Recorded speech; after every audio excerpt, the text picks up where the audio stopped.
Alright, we are going to attempt to jump into some games here. And as I've stated before, I already apologize in advance for the toxicity that comes with this game. How crazy some people will take it and will get. How nasty that can become. So let's see if we can't just jump into it and have some fun. But by no means will I lay down or let people gang up on me, group up on me, attack me, or do any of that stuff without consequences. So hopefully we just have a bunch of fun games, but like I said, I do apologize about the state of the game, the way people play it, what they think is funny versus what really is. All that stuff, like a lot of the toxic crap, you know what I mean, the camping, the intentionally trying to piss people off, all that stuff's not fun. People that do it know it's not fun, they know that it makes people angry, they're intentionally trying to make people angry. So let's not pretend like you're better than you are.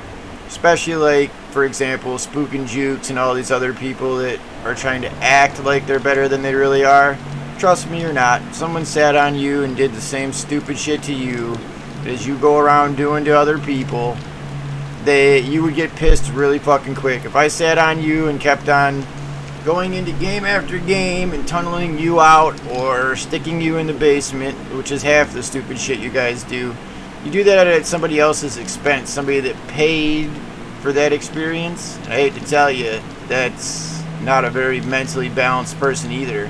So you're going to run around and sit there and camp and tunnel and make other people's experience miserable, and that makes you level fucking headed? Sorry, bruh. You're kind of a joke. And anybody that acts like that, people that try to refer that person as level-headed, Spook and Jukes, and some of these other fucking people I see play, these are not level-headed, balanced people. I hate to tell you, Hoss. I've seen your games. I've seen you get angry. I've watched you get butthurt. So, no, dude, these people who are up here trying to preach about needing to be like the police or going around guarding anything, fuck that. Fuck them and fuck anybody that thinks that they're the police of Twitch. Because if that's the case, none of you would be on here. Especially since you specifically said that this pays your fucking salary and you still don't care. Last time I checked, anybody that told their employer that they could give a rat's ass about their job that pays their bills, they'd be without it. So yeah, what you guys choose to get spoon-fed by people is pretty fucking hilarious. I ain't buying into anybody's dumb shit. Not Spook and Jukes, not Spooky himself, not anybody else's bullshit. Although at least Spooky loops over Spook and Jukes, at least his ass doesn't attempt to do that shit. He's not shoving the rhetoric down your throat like Spook and Jukes does. That shit just gets hilarious. Asymmetrical, non-competitive. He's the most balanced and level-headed person in the world, and everybody else is just fucking wrong. That shit cracks me up.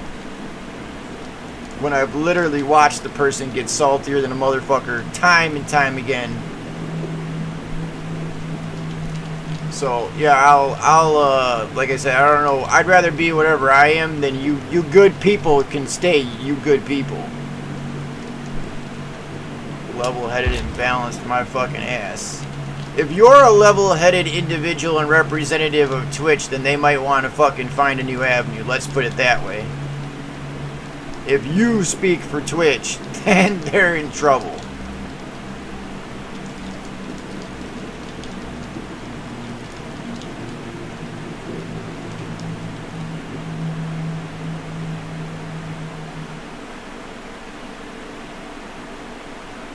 So yeah, I'm not all about the bullshit. Like when I go into a game, I'm not trying to make somebody's game or gaming experience as miserable as fucking possible. That's not what I would consider fun. But a lot of these top streamers seem to think that that shit's fun. That it should be fun for them to ruin your experience, and if you get upset, you're not an adult. So they should basically be able to do whatever the fuck they want to do, whether it destroys or trashes someone's experience they paid for. But if somebody gets upset, they're not level-headed, Yet I've watched every single top streamer lose their shit. So then that means none of you should be on here and none of you are level-headed. If we're going off of your fucking theory. Which is just a bunch of cockamamie double standard bullshit. It's really all it is. Shit cracks me up.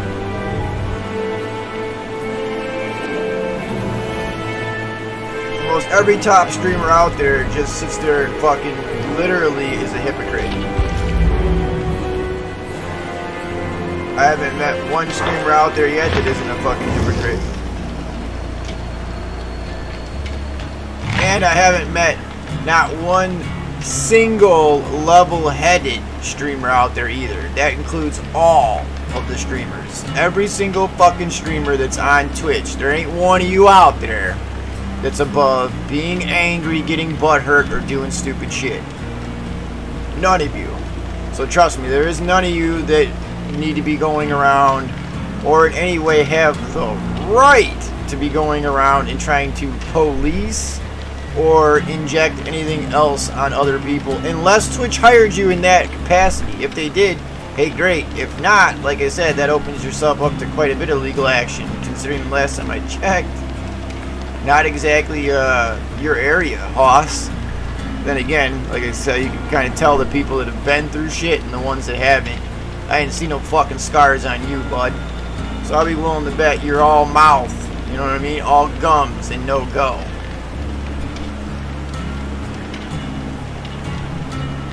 Come take a look at me, motherfucker. And then try to see which one of us has been through more in life. You or me. Pretty fucking funny. You will fall short every time. Now, let's get on and see how horrible and toxic this shit's gonna be. Or if a bunch of people are gonna run around, do nothing, actually play the game, or it's just gonna be a fucking train wreck. Because you never know. DBD is such an awesome great game that you literally never know what level of fucking bullshit you're gonna run into. And then what person's gonna try to tell you how you should think and how you should feel, you know what I mean? Fuck you and your perspective. I don't give a flying fuck what your opinion is of me. I don't care if you like me, I don't give a fuck if you love me or you hate me, you know what I mean? I didn't ask for your approval, I wasn't asking for your permission.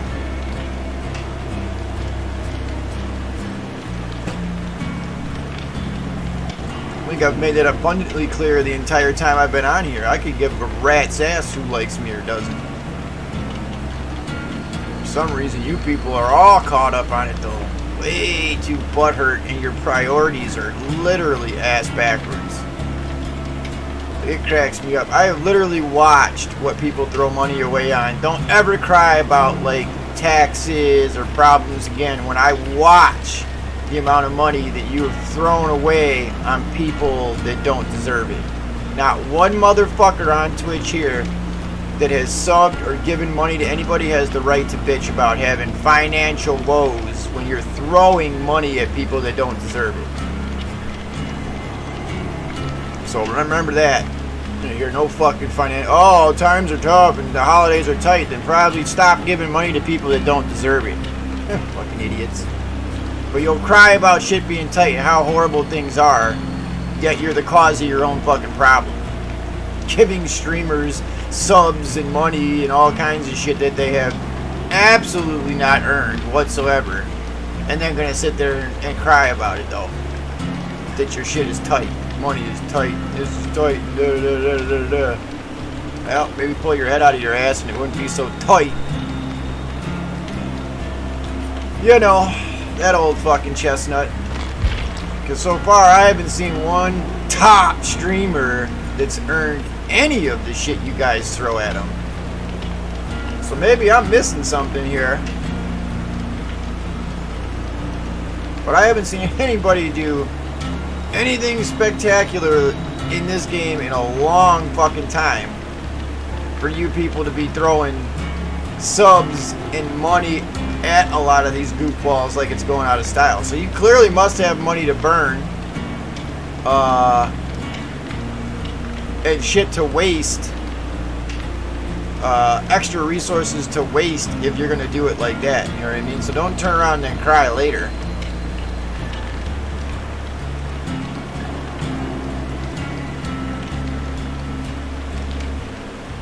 Maybe think twice before you give money to people that don't care at all anyway, and that it doesn't make a bit of difference to and doesn't impact at all.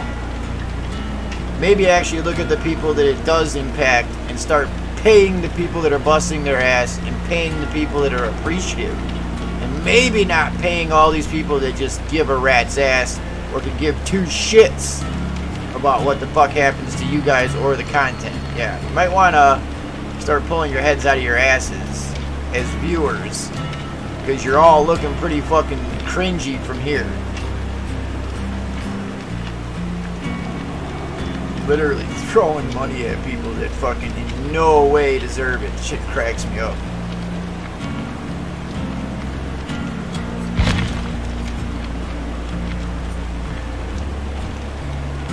You gotta love it though. Fucking DVD, dude.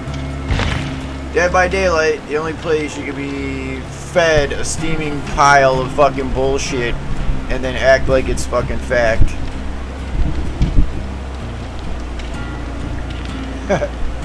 Gotta love fucking Dead by Daylight, dude.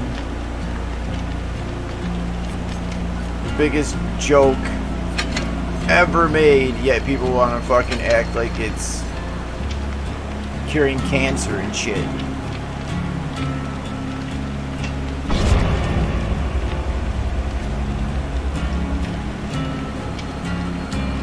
The only thing this game has ever been good at is breeding hate, toxicity, and apparently a ton of fucking confusion between fucking designers, developers, streamers, and the platform itself.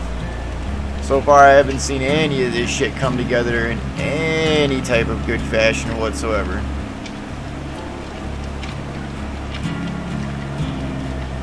Fucking blind leading the blind out there.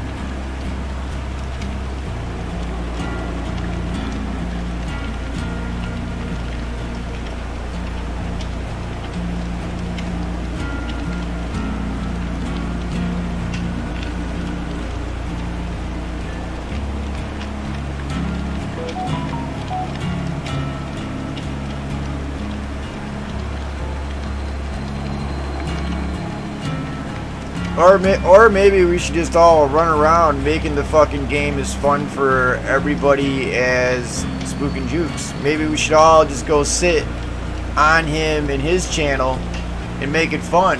You know what I mean? See how much fun he would have if every single time he's just tunneled by every single player. I mean, that's literally what he's saying is okay behavior. You know what I mean? Trust me, no, I don't think you'd like that shit too much. I think you'd want to stop playing pretty fucking quick. You got killed out every single game, every single time, no matter what you did.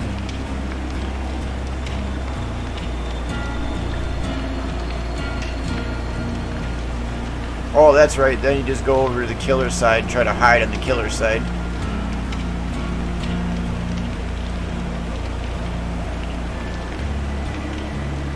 Because it's an asymmetrical game. Dumbest fucking statement I've ever heard either.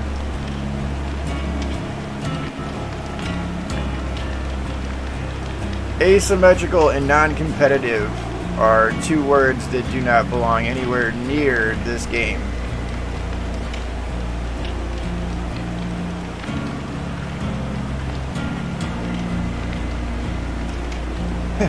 The game is beyond competitive. It has goals for both sides, objectives for both sides.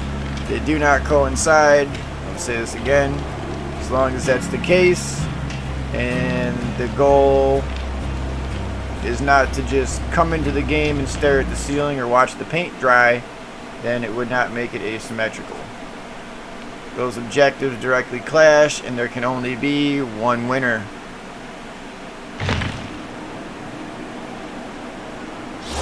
I love when people say that shit because it's the dumbest thing I've ever heard.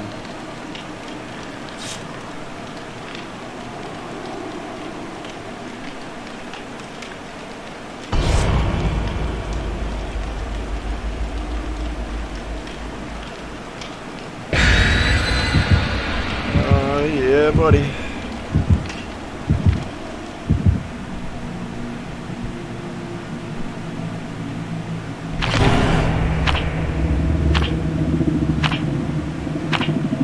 Dude, that was really awkward. And something got jammed up there. That was weird. That was really weird. And then something got stuck on the bottom of the screen. Did you see that? That was kind of goofy.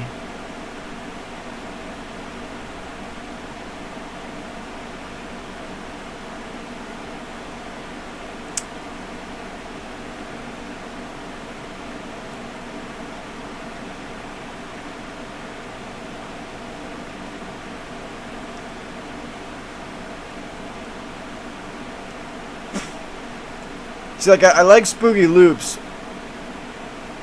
He's a straight up dude.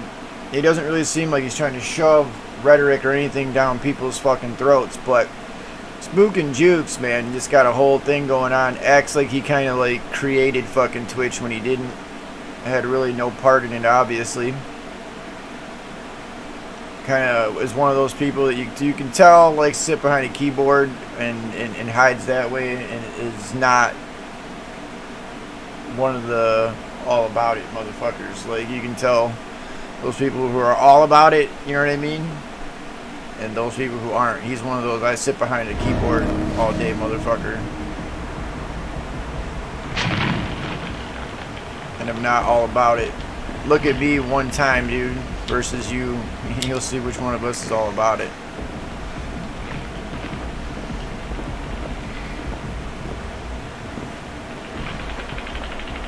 There are those that live the life and those that don't. I'd imagine you haven't fallen on too many fucking hard times.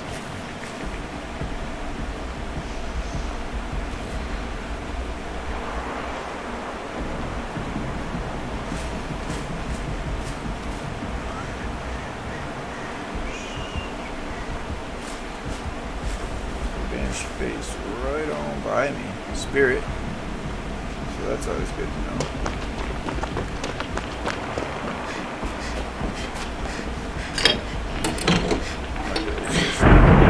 Check this. See what's inside if we get any goodies.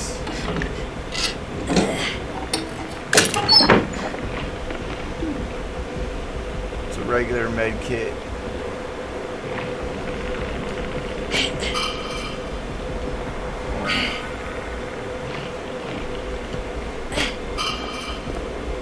Pull it out in case somebody has the ability to rummage. I don't, because I kind of forewent that. Like, still, dude.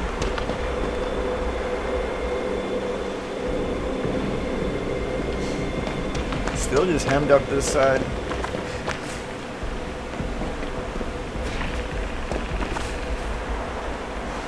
People are smart, yeah. Just jump in lockers, move around, do whatever.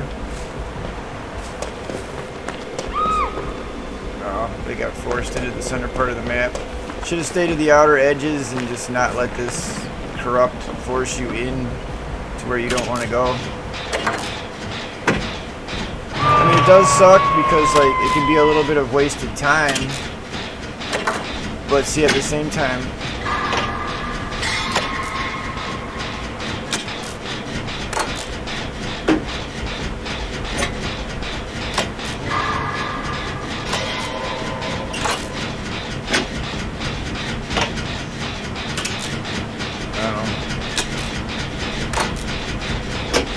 seems to work better. Work better if you don't let her push you into the middle.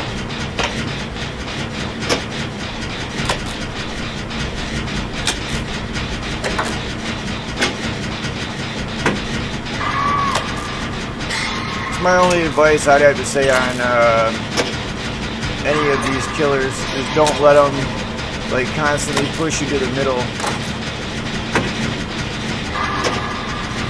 That's where you get clapped. What are you, dude? Like, you guys are... Someone does not know how to dodge the nerd or the spirit. You're getting chomped on over there. Like some of yous don't know B4B dealing with the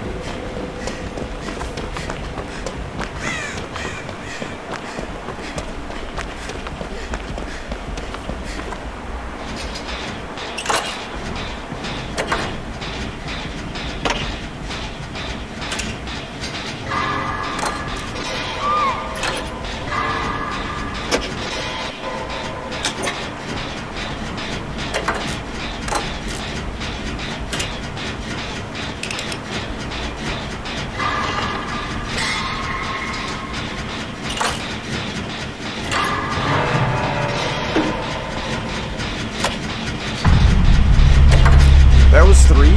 Wow, that person just got stiznapped.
Are any of you doing jack shit over there? Are you staring at yourselves? No, that person's dead. Neither one of them know what a generator is. Yeah, they're just kind of staring at themselves, I'm assuming.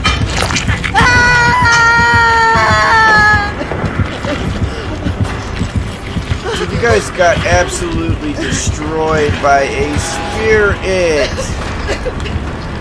What? Like mollywop. You guys got mollywopped by a spirit. Yep. Snatched right up off that bad boy. Damn, homie. Mollywopped.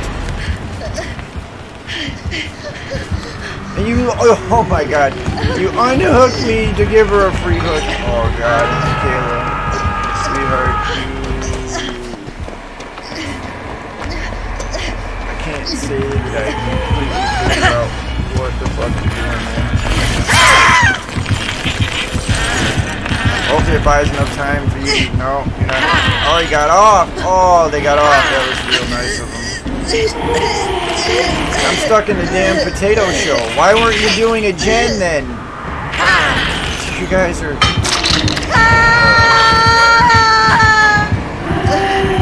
It's potato town, dude. You get stuck in fucking potatoes. Like, what is going on with you people? Why were you not on gens, doing gens, getting shit done properly? Oh, fuck. Oh my god, you guys, it's like if you forgot, did you guys forget how to play the game at 3 gens, or what?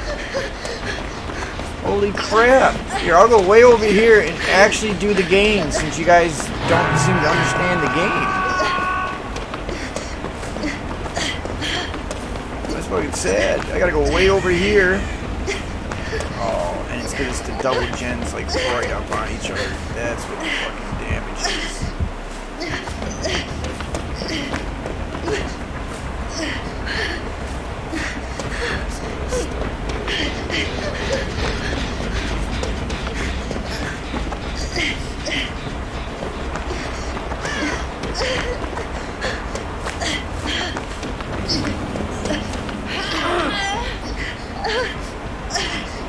Why don't you come down here? You guys are dopey.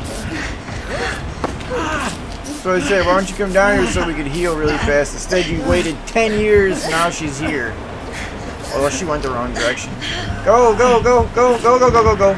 She's coming! Why would you heal? Never mind, dude.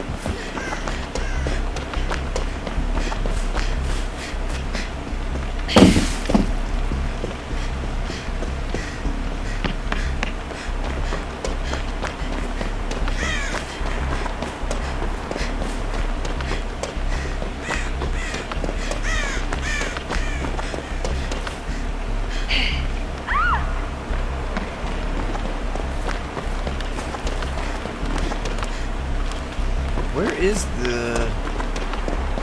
Dang, I'm just missing it like an idiot. Probably just not one over here. Wow, really? This is like the worst.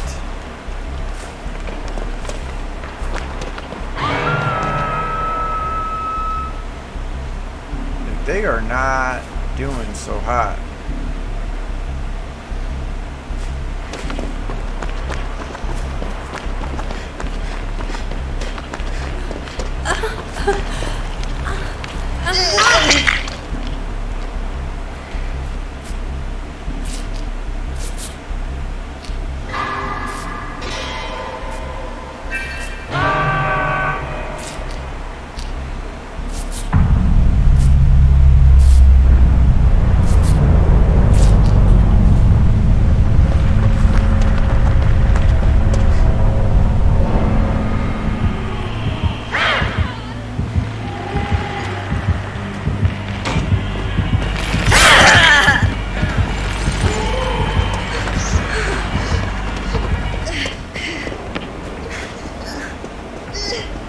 Try to buy her a hit's worth.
Like, what?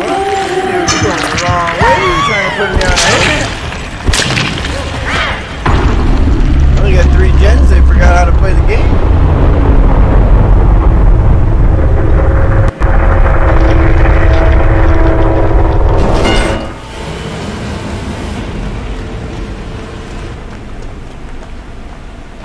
Like, I cracked the gen, and I think that the Adam cracked the gen. The rest didn't make sense. None of you did it. Like, you didn't crack a gen. You didn't do anything.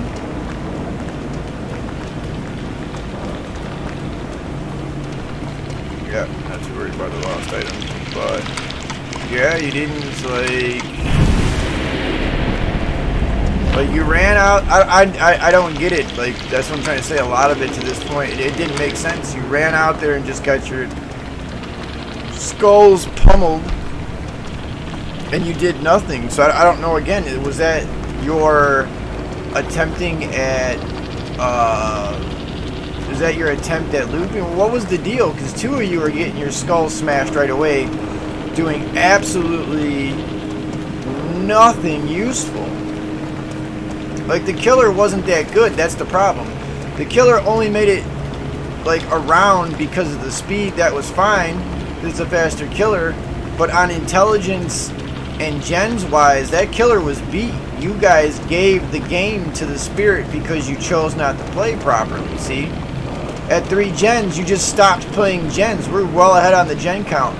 Then all you have to do is one over in the other corner, one over in the other corner, and the fucking game is pretty much done. And then I think there would have been like the one left in the shack or whatever, which I think I did. So then whichever one Adam did, then it would have just been the other ones to get done. But you did nothing. At 3 gens, you just stopped on gens. You can't do that. So this game right here was a prime example of giving up after 2 gens. You can't do that. you can't negate the fact that you have to get gens done to get out to survive. So unfortunately, even though I pipped off the game, you don't want games like that. You don't want games where people are shutting down or stopping after a gen or two, or not even doing any whatsoever and running around like fools and shit. That's not the purpose of it. So like, that's great. I pipped. I don't know what everybody else did, but you see what I'm saying? Like, it's kind of dopey. Like, the killer wasn't good enough.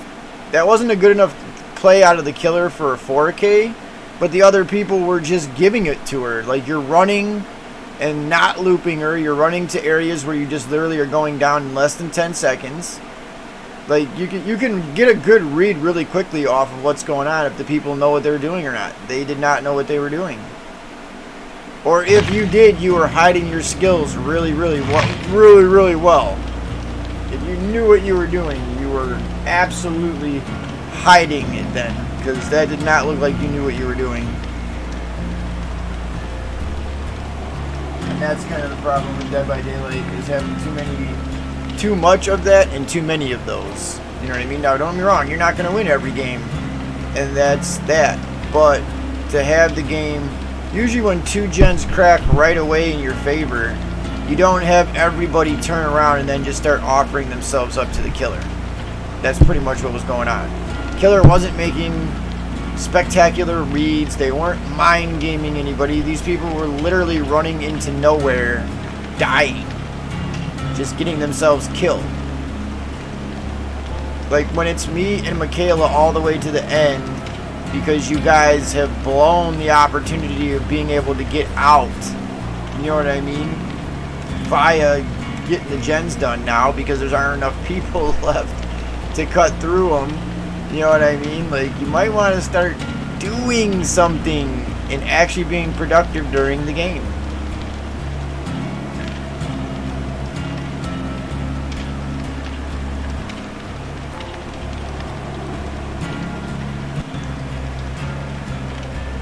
I think the problem is too, and players need to stop doing this, is if they see a flashlight or two being brought in by people, I think they assume that those people are going to hover or babysit them and then like flashlight save them the moment they get in trouble. And you do realize it doesn't work that way. First off, you either have to be close or on the or next to the area that I'm working at, or around the gen or whatever, in order for it to even be a possibility. And then I got to make sure that it has to be done where like you take a certain angle on the killer to even be able to attempt it in the first place. So you shouldn't really be counting on flashlight saves, even if you see people bringing them in, because that's all situational. Doesn't mean that the save is going to present itself. They pick you up the wrong way, they pick up and turn, you're too far away by the time the pickup happens. There are so many ways that that can go wrong. You shouldn't be absolutely counting on the beamer save. Don't get me wrong, I need to practice it and get a little bit just like better with my timing when it comes to that, but no matter how good somebody gets with that, you shouldn't be counting. Like, you shouldn't go do some move and then count, oh yeah, that person's gonna save me with their flashlight, because even if the killer twitches just right or wrong, however you want to look at it, it can negate the save. Also, if they happen to be running, I can't remember if it's Lightborn or Shadowborn or whatever, to block the effects of the flashlight, you're kind of screwed. So there's a lot of ways where that doesn't work, you know what I mean? Because I saved, I think it was Adam or somebody there from the Spirit with a flashlight save, because the opportunity did present itself.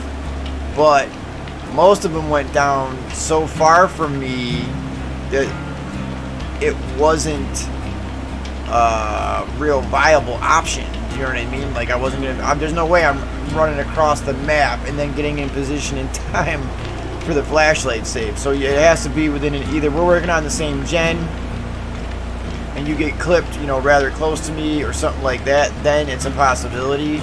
Or if I see you looping and then I just kind of like hover the area, kind of knowing like, all right, At some point he will go down, so let me see if I just can't get the save. Either then it's going to be a pallet stun or a flat, you know, or a beamer save, one way or the other. Try it. Or if one fails, maybe you can guide him with the flashlight, you know, to the pallet and then hit him with the pallet. A lot of ways that it can work out, but there's a lot of ways that it can also go sideways really quick. So that's all I'm saying. Just because you see some flashlights being brought in, don't assume that that's gonna necessarily be like your saving grace. You know what I mean? I see a lot of people get upset like that and do that, and I think there was a little bit of that in that game. Like, those people died off way too fast for them to not know what they were doing. You know what I mean? So that's where that's where I said, once you can tell people aren't going to play regularly, then you need to change up your strat and go to just having fun. If you need to, drop every single pallet, you know, use your flashlight to your ability the best that you can to extend your thing out, and get what you can while you can. Like, once you realize that they've turned it into that, like a free-for-all, then break all the totems, do you know what I mean? Drop all the pallets, open all the chests, you know what I mean? Sit on a gen if you feel, you know, you can either get it done or need to, but do your saves, you know what I mean? Just do all your other shit that you can. Get into a couple chases, you know what I mean? Blind them, get out of it. Just make sure that you either safety or grab your pip once you know that they've turned it into a free-for-all. Because to be honest, in all honesty, like I said, one other person helps you in these games, and usually you can get out. But when 3 other people turn against you, and it's the killer, so it's like having basically 4 killers running around, 3 of them doing absolutely nothing, and then one of them intent on actually killing you, it makes it pretty difficult.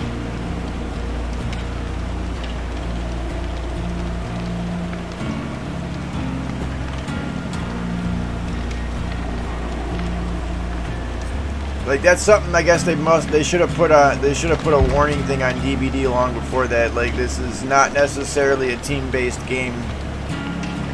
That a lot of these a-holes and real winners can take it and turn it into a nightmare fucking experience for you as you go in and you're trying to have fun playing the game. They can make it that real fucking winner of an experience for you. So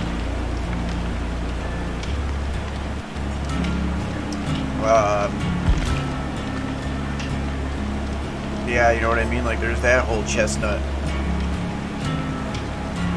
And then it sucks, see, because like, there's certain things I would love to run. I'd love to be able to run certain stuff, but if I do, it's going to be wasted. Like, these people will find a way to tank the game or to give up. Fucking 4 gens in with 1 gen left to go, they'll find a way to give up, or they'll do something to, like, if you put on like an escape cake or bloody streamers or anything, it's like it rings bells for them to absolutely not try the hardest they can. Like, it blows my mind, dude.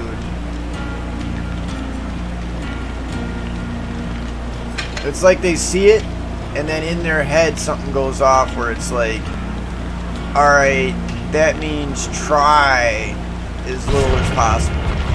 Just blows my mind. Although I will say this much. The snowmen are cool, but super out of place on every other map, obviously, than Ormond, where it's snow. Like, I've seen them. I thought at least they would be smart enough if they were going to do it, that they would add, like, just like some snow effect trickling in on each map, you know what I mean? So, like, to show the change of season. No, couldn't do that. That's too complicated. So they just added snowmen in completely dry maps where it wouldn't make sense whatsoever. Like a 90 or 100 degree farm, boom, snowman. Grassy areas, corn row, snowmen. Like, places that you would never see it be like that. Snowmen. So for those maps, it's very awkward because, like, how is someone not going to notice that?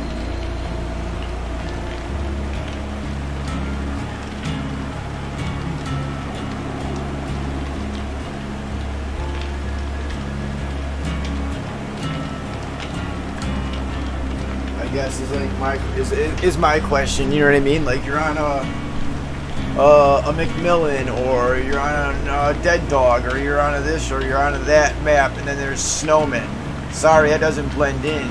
So like either they're gonna run around and break all of them, or they'll just wait till they think they've seen one move. But like on basically every other map, yeah, they're just out of place. You know what I mean? Now that you still can't hop in one and get out if it's close enough to an exit gate, like as you saw in the other VOD that I did the other day, all three of us did that, but it was on Orman, and that was my first time even messing around with them or any of that, so it's kind of cool that all of that happened. But on the other maps, it'll be super awkward, because here you'll see these snowmen moving in a dry map heading to the, like, it's just going to be so awkward. Still very cool, and the only way I can top it now would be if it was a 4 snowman escape, because we basically did a 3 snowman escape type of deal. So the only way it can be topped right now would be a 4 snowman escape, but it's hard to do that. I think I would need to actually swift play to do that. I think I was kind of lucky to get 3-man the way that it was, because they only happened to see me coming around the corner and like in the snowman outfit at the last second when I was doing my escape on Orman the first time anyway.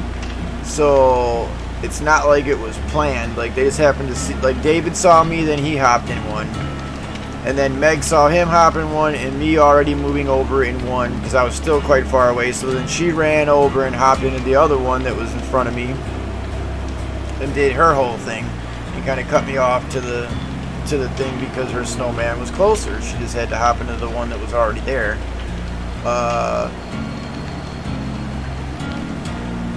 So very cool like idea, but I don't think it'll work that well. Like it worked well on that map because it was all white, there was a blizzard going on, she was on the other side of the map, we'd already had the door open, she was blasting her birds or crows like crazy, trying to tag us from across the map, but it just didn't work in her favor. I think eventually she did end up bopping Kate again, and then she kind of like outweighted the crows or whatever, and then that's when I popped out, and she kind of like popped out through me, because I didn't want to block her in. Like I wasn't sure if we were blocking her in by doing that, was the only thing, and I didn't want to be. Like I wasn't trying to block her in, I was just trying to have it be 3 snowmen up front of the gate so you could see how each one was, and then we all turned, you know, kind of at like the same time, or as close to the same time as possible, and like poof poof poof poof, like everybody pop out of the snowman type of thing. But we were only able to do 3, so like I said, now the only way it can kind of be topped is if we were to do a 4 snowman escape, but I just don't see that being done in solo queue or like random, because you can't communicate. You'd have to let the people know, like they'd have to know what you were trying to do in order to do that, and that's going to take more coordination than just 4 random people running around trying to get out. You wouldn't even know the other people were trying to get out in a snowman, you know what I mean?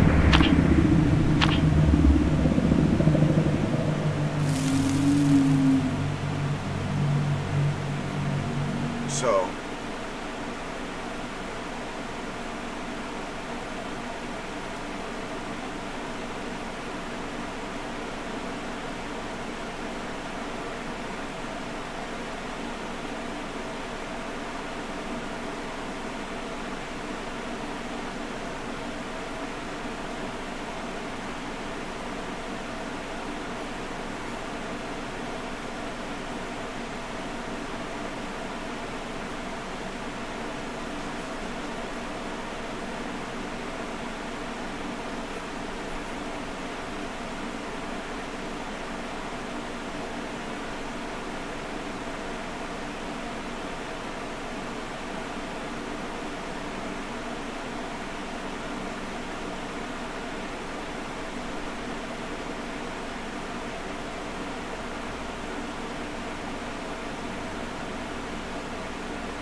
chest, dude.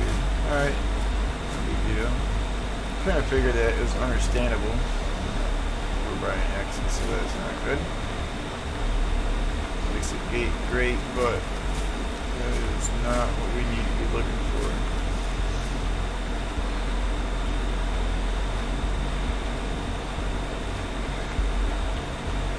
Exit gate. It be great.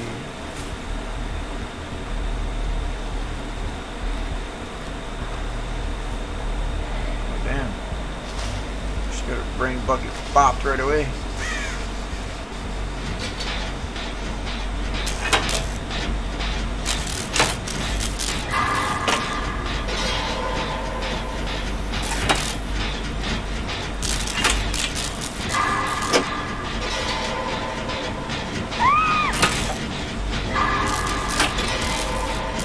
Get him?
Why would you do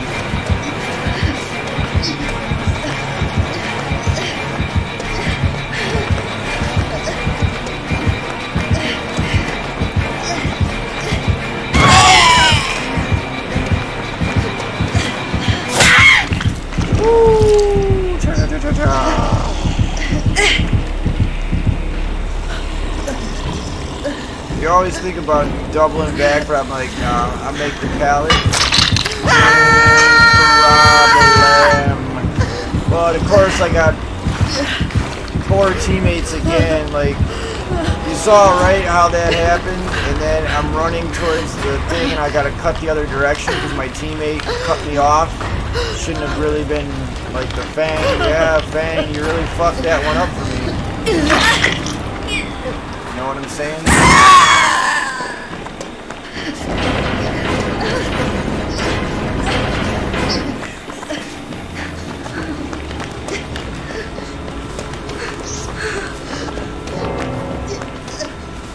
Yeah. DC'd right away.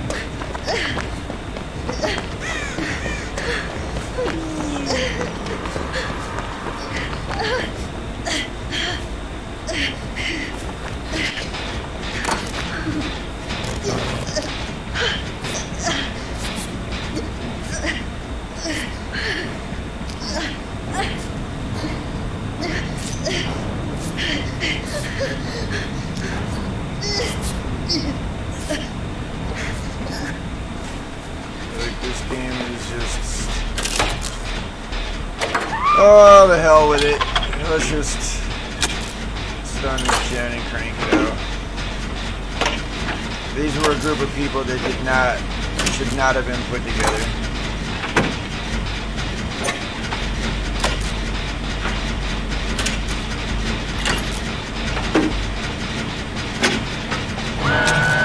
Oh, yeah, you faced me.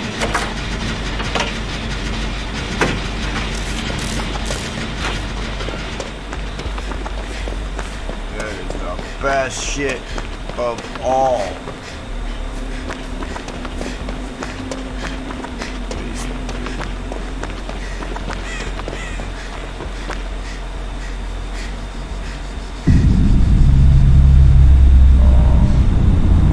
Killed yourself. Awesome.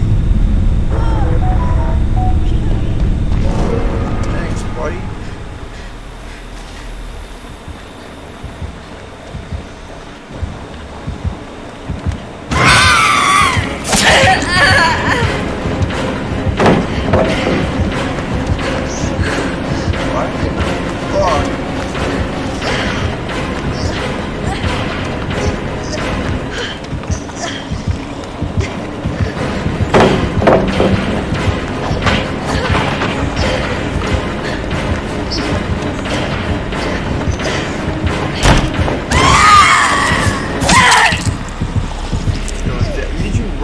trapping every fucking window like a potato? I think she ran around and trapped it. That's what she was doing early game, was she ran and trapped every fucking window. Like every vault or something. Or maybe the vaults to the one half of the map.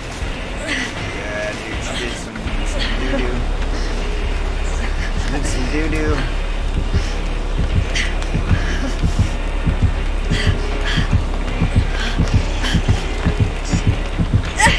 And the only other player is all the way on the other side of the map. That's just funny. You gotta laugh, dude, again. A game that's being gifted to a horrible killer. Like, this killer is not a good player, but they're just giving her the game in the DC. And the other person just gave up on first hook in the basement. It's like you guys are trying to add. If you want to just fucking give the game to the killer, why don't you go play something else or not get in the match to begin with? If all you're gonna do is fucking give the game to the killer. Like, that doesn't make any sense.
This chick has had more time to trap every surface under the fucking sun.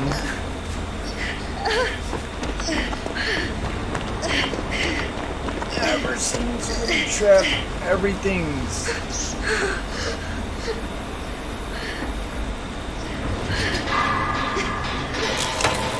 In all my years, I've never seen so much trap shit.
Back over here by me.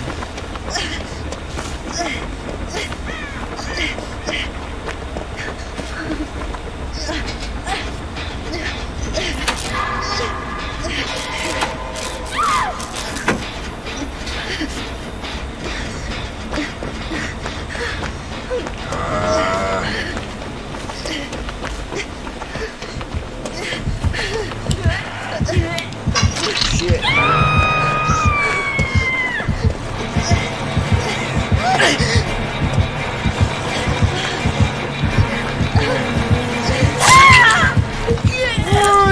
Oh, dude, again with the full bar, dude. Oh, here's what it is. I thought I had the full bar on the save meter, or have to go all the way around your body and hit me, but I guess not. They lag that shit pretty good now.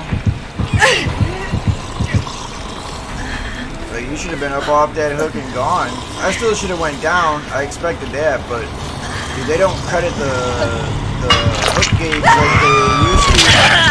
That should be a full fucking save right there. That shouldn't have been where she was able to get.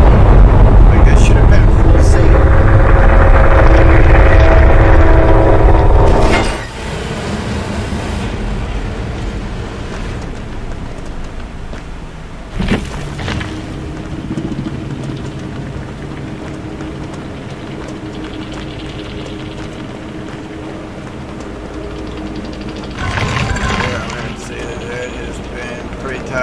Shit tie.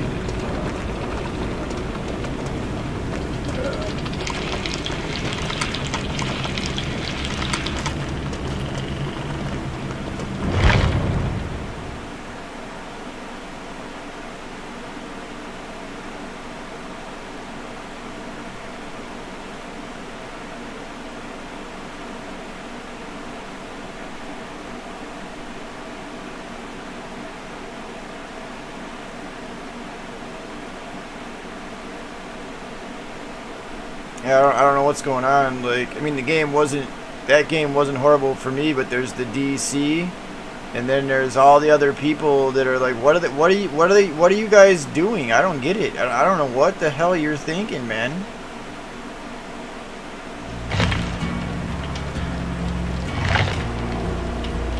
I don't get what their point of view, like where they're coming from is. It doesn't make sense. It's like they're wanting you to do all the work and then just step in at the last second. I don't get what the hell they're doing.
Ducky Momo! Phineas and Ducky Momo.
Alright, we're down to 2 gens. We're not doing too bad here. 2 gens is, I mean, spread apart, easily doable. Like right now, I don't think we're 3 gens, as far as I know. I don't think we are. The one in the corner I was on was almost done, if they don't let it just fucking sit. Plus whatever they were doing over there, so like there's only 2 gens left. These should pop. Like there were easily 2 that are right there to go, so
dude, what is up with the friggin' DC and dude? Ducky Momo, I thought you'd be one for sure that stayed into the end, dude. Friend to the end, brah. Nope. Damn.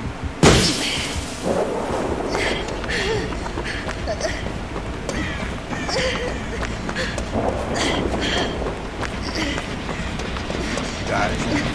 Fucking Canada.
unless he left enough time to go get the other person. Tried to get him to chase me a little bit, and then if dude had either deliverance or something to get out of there, or if dude was still hiding. I couldn't tell if he was still in or not, but he was. Hopefully it would have gave him a chance to come in there and do the save real quick, you know what I mean? Because I don't know if he died or if the person went for the save after that. I couldn't tell you.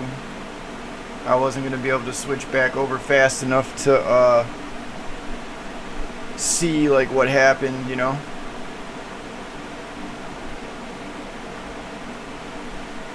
But I would, because I couldn't tell. That's why I came where I did, to like let him see me and try to pull him that way a little bit, was because I couldn't tell if the other person was waiting for the save or if they had already just left him. Because I wanted to mad dash, but see, that's the problem with kind of like running a build where I said it before, like you have, I'm pretty sure I had no exhaustion in that build again. When you don't have the exhaustion perk that allows you to get from place to place a little bit quicker, it's not always about, like, you know, I think people think that it's always about like beating the killer. No, they're pretty much as fast as you now. So honestly, with the or actually even faster than the survivors, in my opinion. The exhaustion perks like sprint burst and wide and things like that, they basically now just kind of get you like to situations or in and out of situations quickly. That's all they do. It's not like how it used to be where like they're using it as like, I guess, as distance as much as they used to and things like that. No, it gets used differently. Like now if I want to like line myself up for a flashlight save or something, use sprint burst to get there sooner, faster, and then like be able to set up and take that whack at that. You know what I mean? So you're using it differently opposed to using it as in like, I mean, don't get me wrong, you can still slam a pallet, and then if you have it charged, sprint burst away, or vault or CJ or dumb tech or whatever you want to call it, and then, you know, zoom away. And then what I would like to see is the other one, because I don't have the character right now. This I can't remember if it's overrun or overcome or outcome or something like that. That allows you the bigger distance. Overcome, yeah. All right, overcome. I believe, right? 'Cause it looks like it says he has overcome, corrective action, and boon exponential.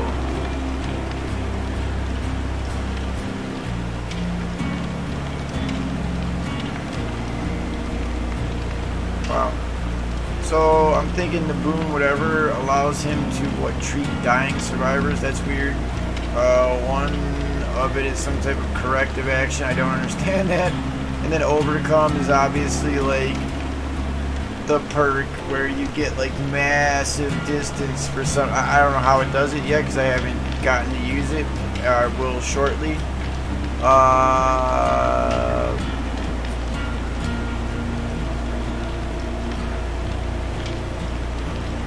I would imagine it's just a better version of sprint burst, basically.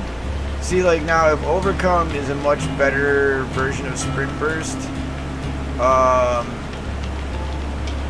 and it allows you to get distance, then killers and survivors might be the same. And I could be wrong if this perk makes that much of a difference. If overcome is that big of a deal to where then it levels the playing, because some people are telling me that, like I don't have the character, right, so I can't tell right now. All I have at best is the sprint burst or like live balance landing, you know, all those ones. But people are saying that overcome basically, when used properly, and then I don't know if vigil recharges it just as fast as it does all the other exhaustion ones, that it falls under the exhaustion category and all that. But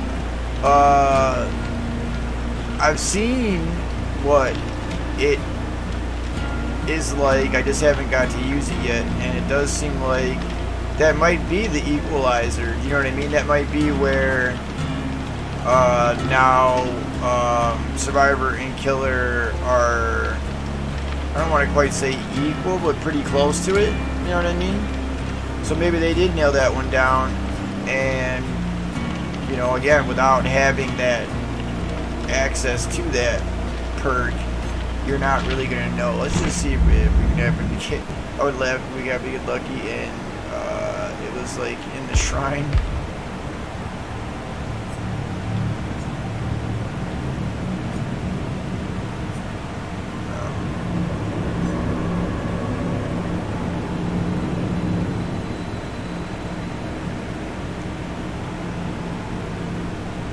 Like I would laugh so hard if like all of a sudden it was in the shrine, but I am. Nope. It's alright, no big deal. We'll grab them up here eventually. Plus it'll give me time to mess around and practice the flashlight saves a lot better, and to remember with Hag and Crow Lady. That's what I'm calling the artist, by the way, Crow Lady. It just fits better, makes more sense. Flashlights have always had their use. I don't think that they've ever really lost their functionality, to be honest, like how a lot of perks and items and certain things are always like changing around, being repurposed, and having different stuff like go on. I don't think that flashlights have ever really lost their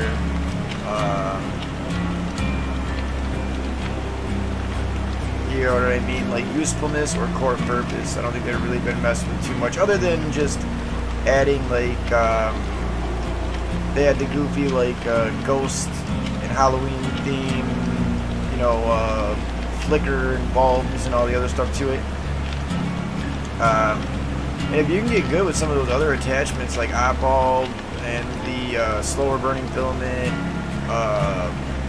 and the one, a couple of the other ones where like it increases accuracy. I think there was one where it increases range, but see the problem is if you read it more carefully, like it also makes it like this almost like laser beam, so you have to nail them directly in the face in like just the right spot when you have it on that mode to get the save. Now don't get me wrong, you get a million more opportunities at it, because I think that that's the whole point of it, is that since it's a smaller, more narrow beam, it's using less of the battery juice or whatever for the thing. So like if you hit it, you can hit more of them like over and over again, I think is the theory behind it. And then they have the thing where you can widen the beam, so you get a little bit less use. You have to be closer, but I guess that's probably more of like a guaranteed blind because like of how wide it would be covering, you know what I mean? So as long as you're within like, you know, 5 or 6 feet, like if you're too far away, because like I've gotten some saves, like for example that one, if you look back in the one where I got it in the spirit game there, and it was kind of funny because I think what's his face didn't expect it, but when I saved him and I beamer saved him from pretty far away. Like spirit got nailed from pretty far away. That's what's always kind of interested me, was like, how does it determine from what distance it counts?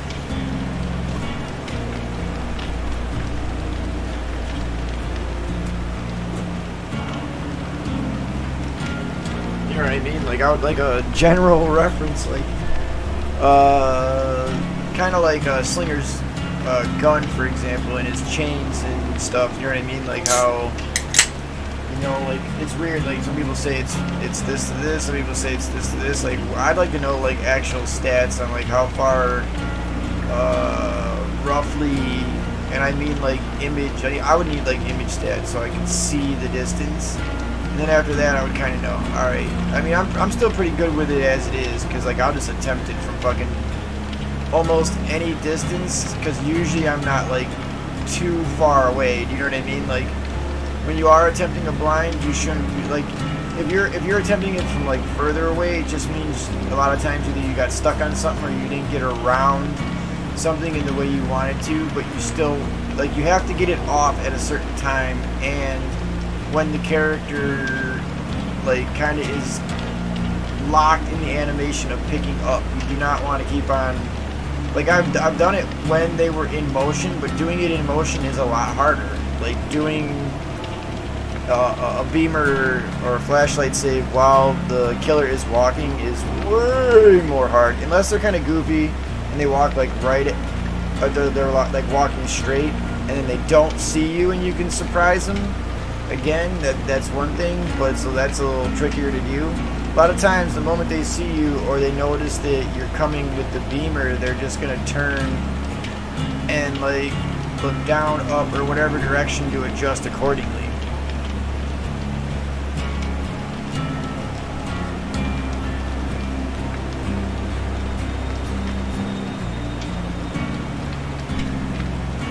Alright, now enough jabberjawing. I'm gonna get into make sure I got the loadout the way I want to, and then we'll hop into another one. We're having them go pretty decent, you know. Like even when, like I said, you're not surviving them, to still pip or double pip or even come close to that out of those kind of games is pretty good in my opinion.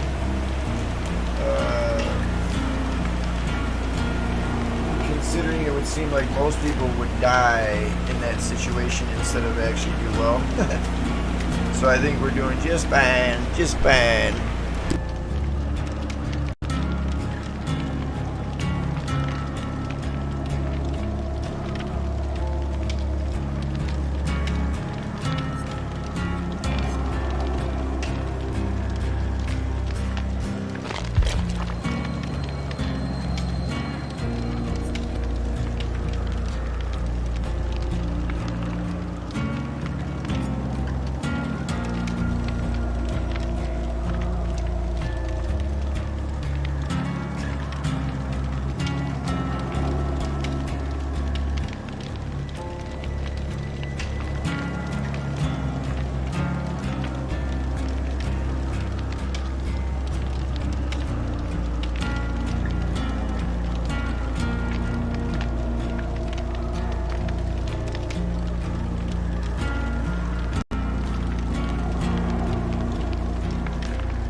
that's the other thing, what I like about this build, and the reason why I'm running it, because some people would say, oh, hey, you're kind of stupid for running a thing 2 ways. But in all honesty, like, let's say I'm having an off moment or situation or game with the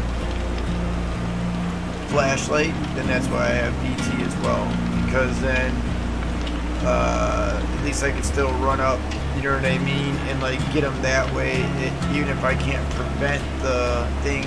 That, and what I'll do is if I notice I'm having like an off or a bad game and I can't seem to get the flashlight save or stun, either I'll try to push them towards a pallet, or I'll flashlight them enough and like try to push them away from the hook to the point where the person can either wiggle off, or after I've pushed them a certain direction enough and then they do try to go back the other way, you basically body block until they do hit you, which again then buys them enough time to wiggle off. So I mean, there's a number of ways that you can help a person besides just directly getting the flashlight stuck, see, just by using it. Because a lot of times when killers, like I said, when they see that, if they at all get in motion right away and then you do it, instead of going towards the hook, they usually either look up or they'll go the other direction. So you can keep them going in a direction away from the hook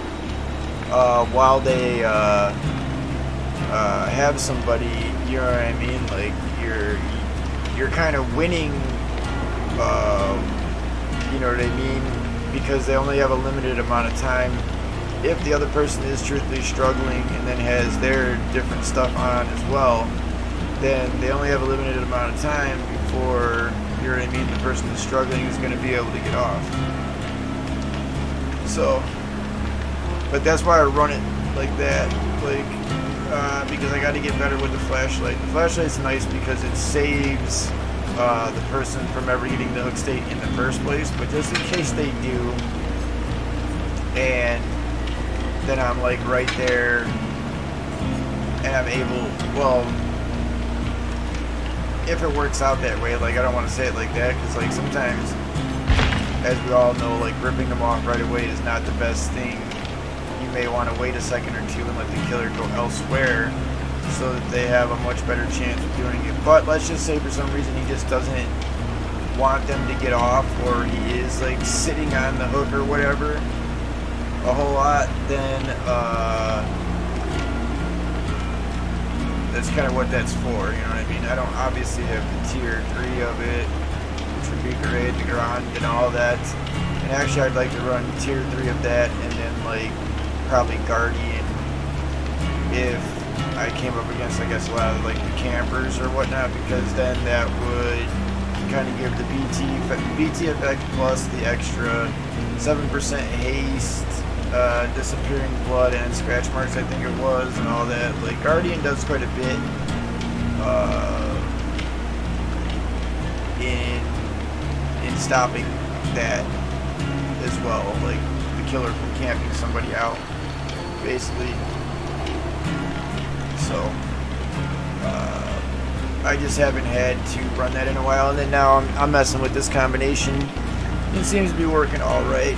Like I said, the only thing that I would possibly switch out right now, if I wanted things to go a little bit faster on the gen side, would be switch We're Gonna Live Forever for Spine Chill, and you know what I mean, get a little bit faster rush on the gen, but I don't think it's that important right now over technically like the points and the stacks I can get from We're Gonna Live Forever. So we'll see.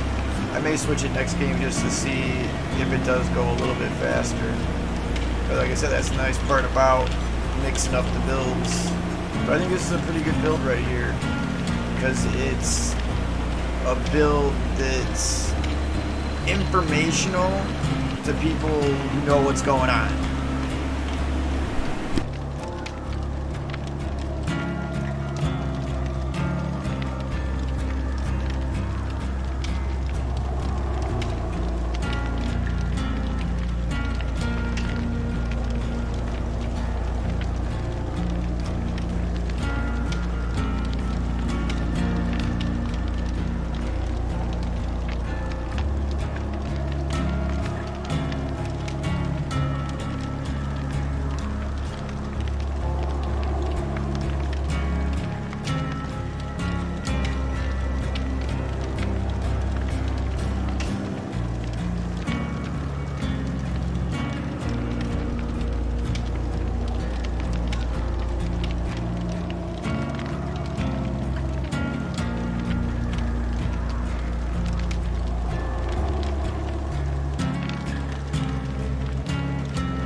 Huh.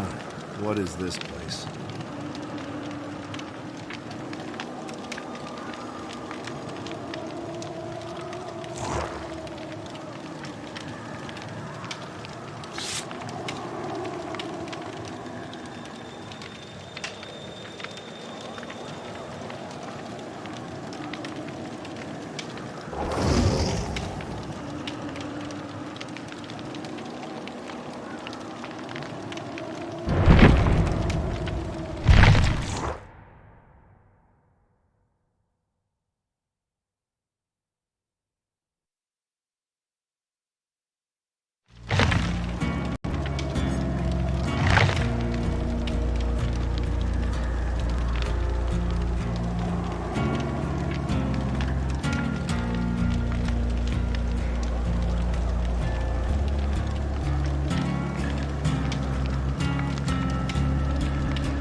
I apologize, I thought we were ready to go.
I wonder how many people are burning like Orman maps so that the snowman actually like blend in and like match with the map. Because that one, like I said, was so cool. It was the first one I ever messed with them on. I just got lucky.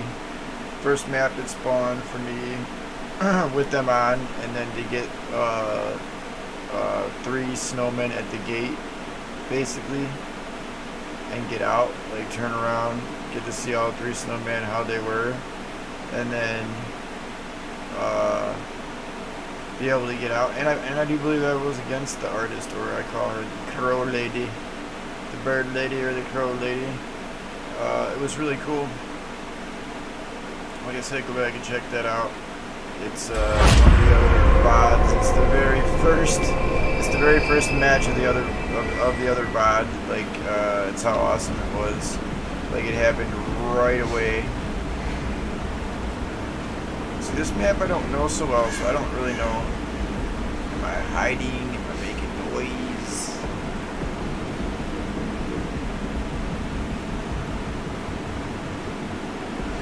I don't know.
Damn, she put the balloon up way the fuck over there.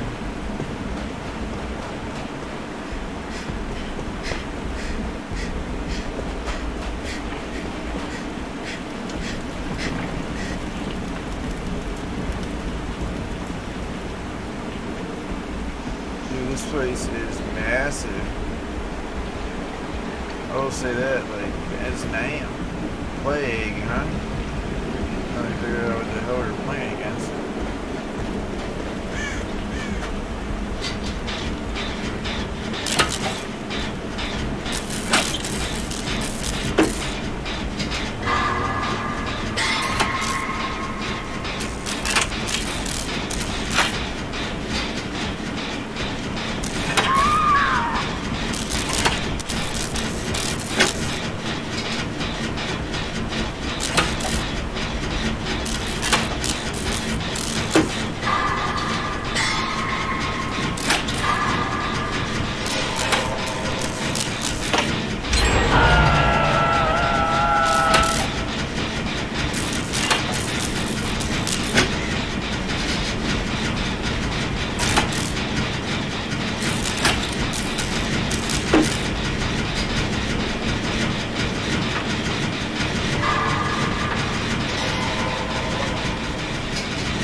That's me out with a snowman.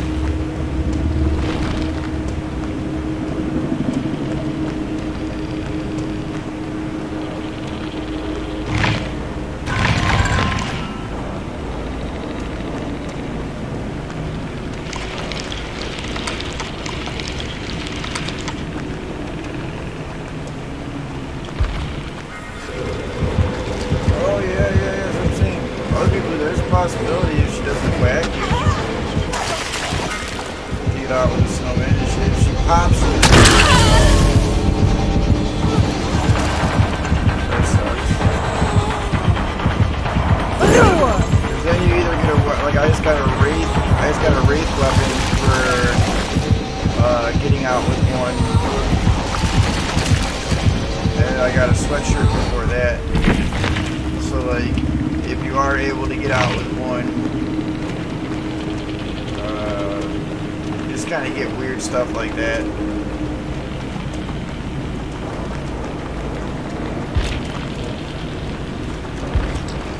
If you're able to hop into one of the snowmen and then get out, it's alright. It was kind of weird though, like that match, I don't understand that match was graded kind of, I think because I really didn't,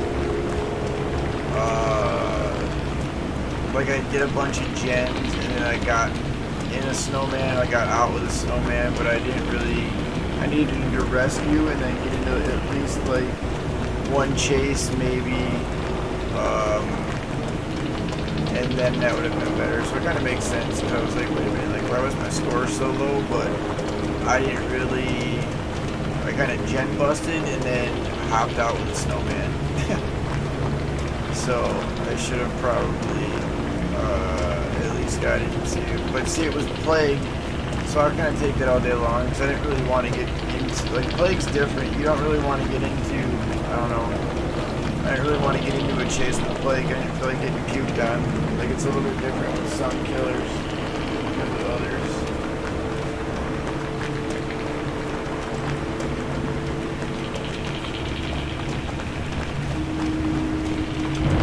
As far as like how the chase goes anyway, there's certain killers I don't mind it because you're just kind of like looping, like running around, no big deal. Or you're kind of beating them or juking them on like the teleport or whatever, that's fine too. But I don't like where it's something funky like that, like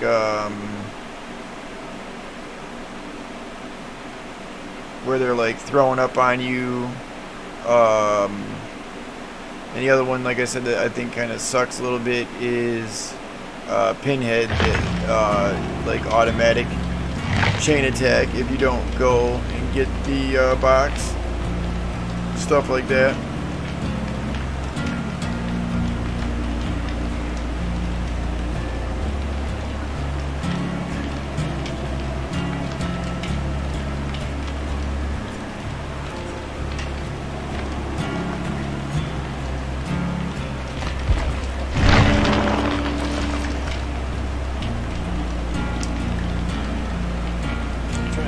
Actually, like what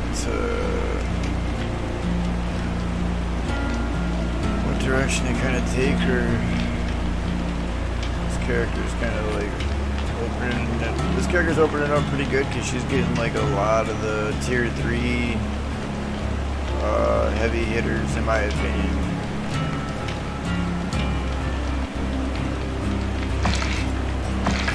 Maybe some of the tier 2.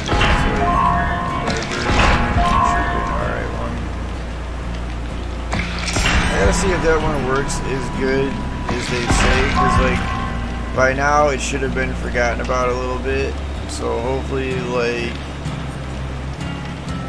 I am able to get some use out of it. It would be nice. I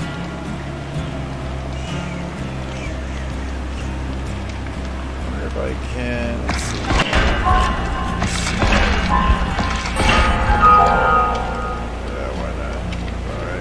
Snag me a rainbow map. Like, I used to think the maps were kind of pointless and stuff, but after I seen like what the rainbow and the green maps can do, like if you're just on a level, like what they can allow everybody to see is pretty crazy. And then if all of a sudden like you notice that there's like either a ruin or some other totems in play, then you light that up, your other teammates will go to town, dude. Like light that up just a couple times so everybody can see where like all the totems and the gens and like everything are at, chests and all that. And your team should be doing just fine. If they're not, then they don't know what the hell they're doing. That's all I can say. Like if you light up everything on the game board basically and they can't figure out what to do, you know what I mean? Then that's kind of on them. Because a rainbow map basically is like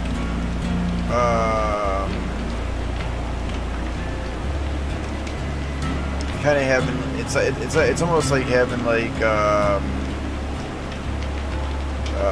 visionary, like small game windows, like all this different stuff slammed together, so you see basically everything that's beneficial to your team on the, you know what I mean, on the map. So that's pretty big deal.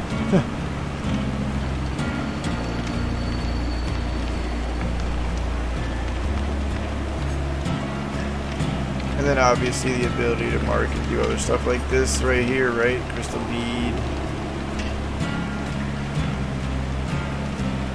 Oh no, that one. Everyone sees the aura.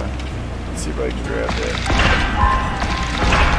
Oh, come on now. Give me the bead. Sounds so wrong. It wouldn't give me the bead.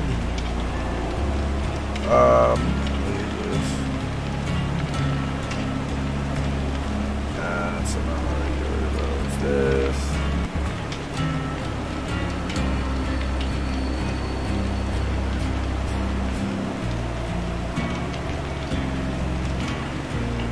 Oh yeah. I don't understand though.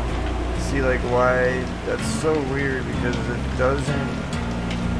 I guess maybe to know where it's at benefits the survivor, but why would the survivor want the basement to be in shack or killer shack if there was one? Like why would it benefit them to do that? Unless like I can't think of a time where it would benefit the survivor to do that, to like make sure the basement was in either one. Really, it's kind of goofy.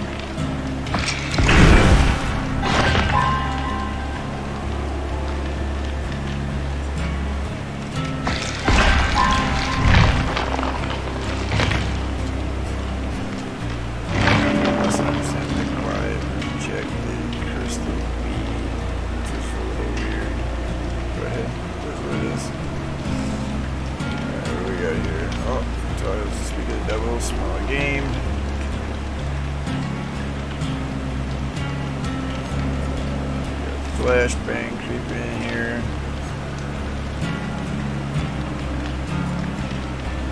Detective's Hunch, again, that's another good one. Because every time a gem pops, which they obviously are going to have to pop at least, what, 4 or 5 times in a game, which means you get multiple chances at seeing where everything is at. Same thing, see, generator, chest, totems, which are 3 main things.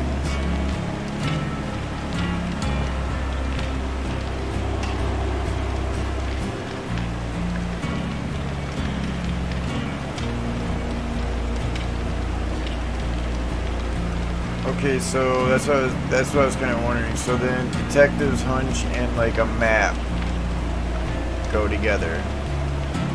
That's interesting. So if Detective's Hunch, so basically what they're saying is if I would think this is how it goes down. If Detective's Hunch pops one time, it adds the location of everything that lights up to the map, and then when you pop the map, it's already automatically added or like part of it. That makes sense because they both do the same fucking thing. That's why. So So I guess they just decided to do it that way. I'd be willing to bet that's, you know, what happens is that goes off, and then that adds to that because you're holding it, and then when you set that off, it just automatically shows you what you already saw when Detective's hunch went off. So it's a weird way of just automatically adding it, which is alright. I mean, ain't nothing wrong with it.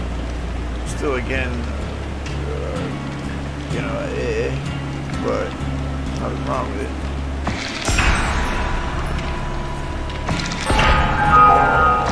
So it's 2 rainbow maps, then Detective's hunch. That gets wiped out, and then I have a choice of either going after flashbang or small game. And small game is important, but so is flashbang. I mean, they're both good in their own right. So it's kind of like, again, dude, like, what do you do?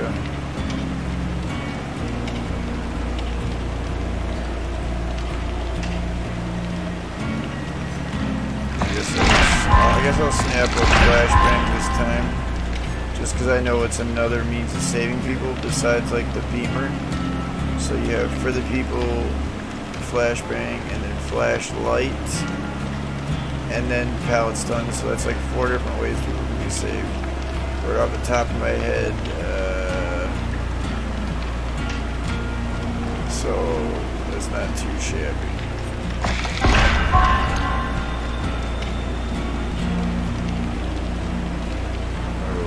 That.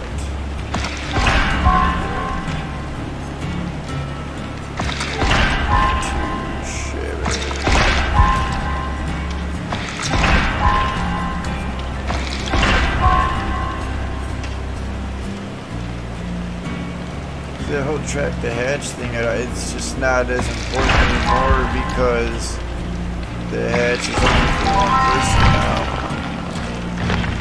Like, they didn't make it right. Like, that's something, honestly, I think that eventually they'll need to go back and fix because, like, see, like, right now, like, what would be the point of grabbing red and purple keys? Like, I get it and shit, but really, what's the point of it unless I thought my teammates were like that shit, like that shitty or that much of like shit bags where I bring that in and then I set it down somewhere, and after everybody gets killed off and potentially the fucking killer stomps the hatch closed, if I know where it's at, I just go pick my key up and fucking, it's the only way that works. And you probably have to do it in a way so that nobody else, like, I don't see how you would do it. Like, I don't know. Yeah, you'd have to do it in a way where, like, nobody else saw where you set the fucking key. And you'd want to set the key down so the killer didn't. And honestly, I think you'd probably get tunneled even if you set the key down and he remembers who had it. Like, they'd probably tunnel you. So you didn't go back to the thing and get the key. My suggestion.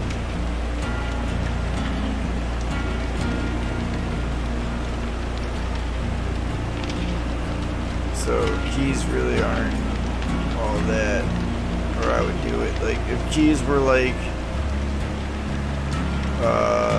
how it used to be, where like however many gens to people, and then you could just go over to it and pop it.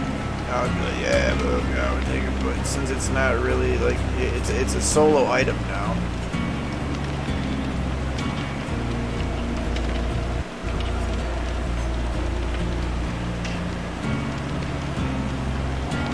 Unfortunately.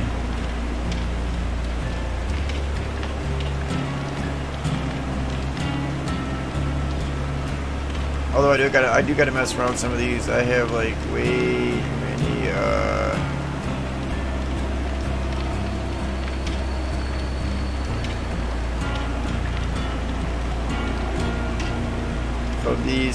of these things. And I think you're supposed to be able to like throw it down, and it's supposed to be able to be like a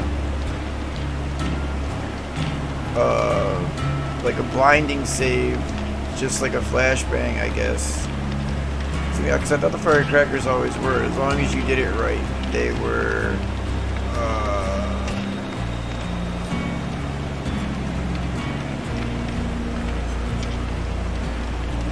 They counted as like a way of like saving people too. So you do have that as well, which is one more. Like firecrackers, I keep on forgetting about it because I don't use them. I don't know. Like the firecrackers, I don't remember ever really saving anybody with the firecrackers. So that's something else I gotta try.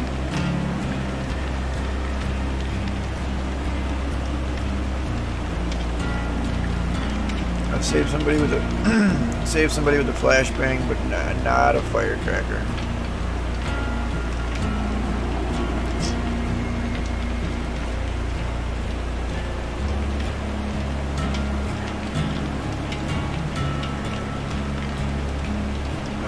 Let's see here. I do want to grab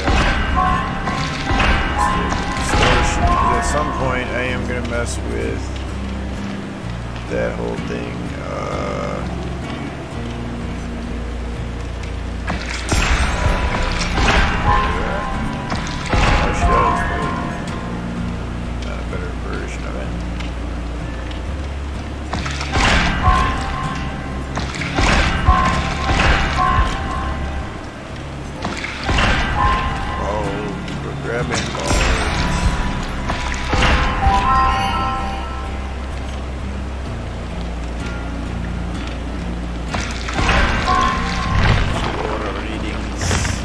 The readings of the auras.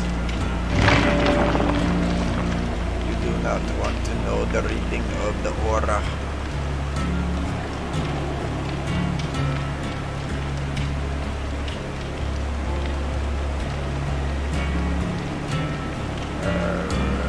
Alright, now this one's kind of simple, but again, I don't really know which way I want to go with it.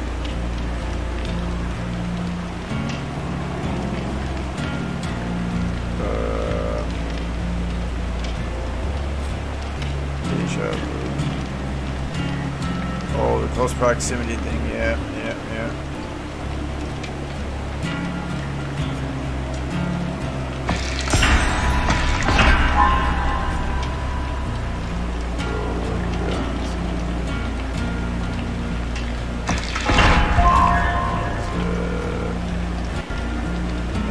They'll give me this. I'll take it.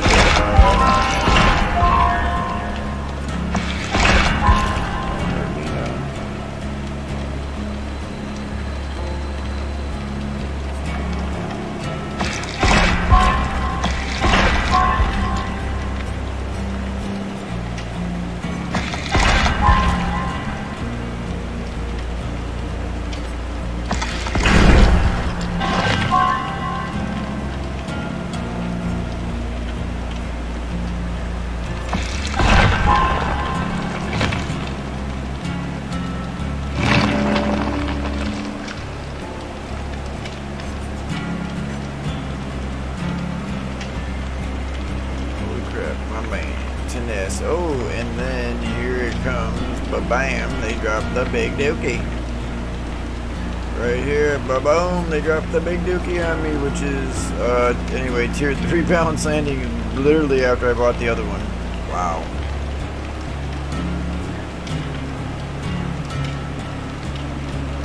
They dropped the pa-doo-doo right in my lap. And then tenacity right over here. Oof. Either one of these is the cheap way to go. Like, either way, you have to start here. And then, whoa. This is 7. Oh, my lord. This is like, we're gonna hit you up for the cash. The cash right away. Okay. Perf. That is insano. Captain Insano with the Braino!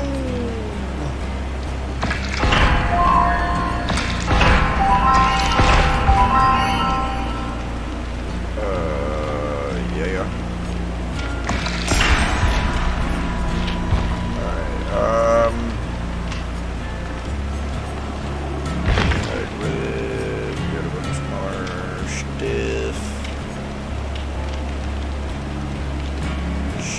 Stickity stiff. Throw one of those on. One of those, you know. One of them nerdos, tingy dingies. And throw one of these there dingy dingies on. Dingy lingies. Dingy ling ling lingy. Ping a ling a ding a winger.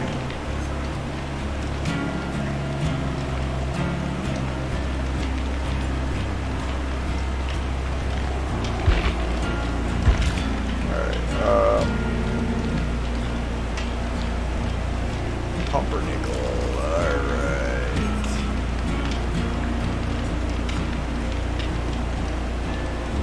Pumpernickel.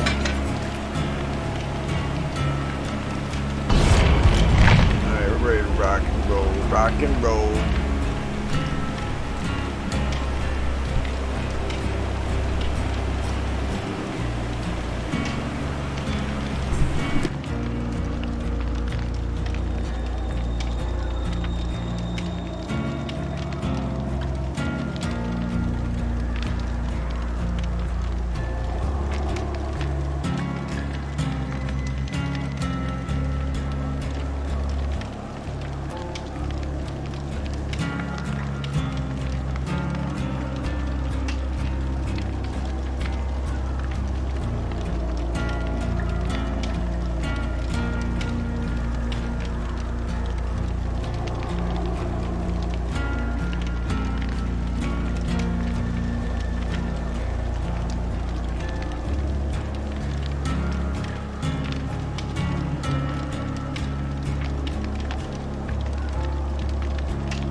Like honestly, I don't know about you guys. I can't remember which one that belongs to. I don't remember what group. If that's part of like the auto wreckers or like auto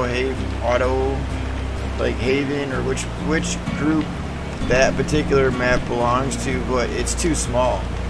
It never, like, I don't think I've ever really seen it work out that many times in the like way of the Survivor. So that's one of those other ones that like you can just do without. It's too small. Like when the exits are where you can basically just like step back and then just look left and look right and see both exits and shit. Like, no, that's too small. Like some of their maps they need to redo. The ones where it's like itty bitty and the doors are like literally where you can like touch one another and stuff. And it shouldn't be that way. You know what I mean? Like that's too short of a distance then. Because then there's no like time for the person to open the door. Like I was on the door and I decided to turn around and go for the save, because even if I had stayed on the door, it maybe gets like 3/4 of the way, like max, and then he still comes there and like downs me or does whatever before the door is able to be opened. So that takes too fucking long. Like I don't know what's going on, but like you shouldn't, because like there are other ones you can run then. Like you could run like probably like leader, wake up, a few other ones if you're noticing like that's becoming a problem, like getting out of the thing, like when you go to open the door it's just taking way too long. Then you run a few of them where it like speeds it up, and then it can do that. But you shouldn't have to speed up opening the door. Like why are we slowing opening the door down? Like that doesn't make any sense. You know what I'm saying? Like, oh dude, everything and anything to be like stupid is what it seems like. You know what I mean? Like, dude, it shouldn't be just you hit a button and the fucking door opens, to be honest. It shouldn't be holding on to this handle waiting for this thing to charge. There's no door I've ever been at that's ever been like that whatsoever.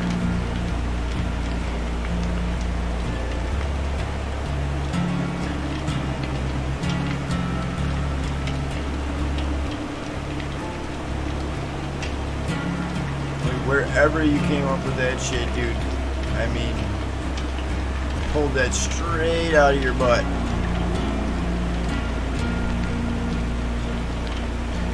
Right out of the cornhole.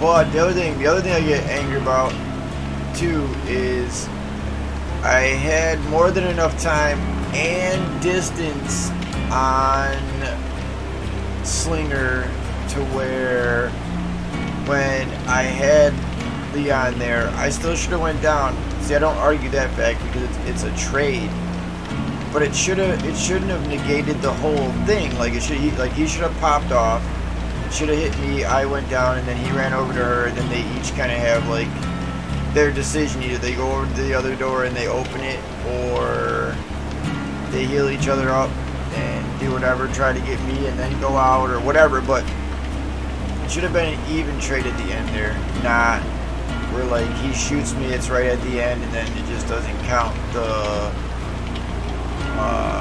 like carry. Like I guess then it's not just filling the bar, it's filling the bar and I guess the animation of taking the character off the hook. Like then you need to shorten something. Then if the bar is full, then that's it. The bar is full. You get what I'm saying? Like there should be no way to interrupt or cancel the fucking bar or the animation, and that's what you're allowing to happen. So that's kind of stupid. So you have to run a speed up so that the fucking animation doesn't take 10 years. That's what I'm trying to say. Lazy. Just fix it. Stop making shit where it's run this and that to correct what should already just be fixed. That's lazy.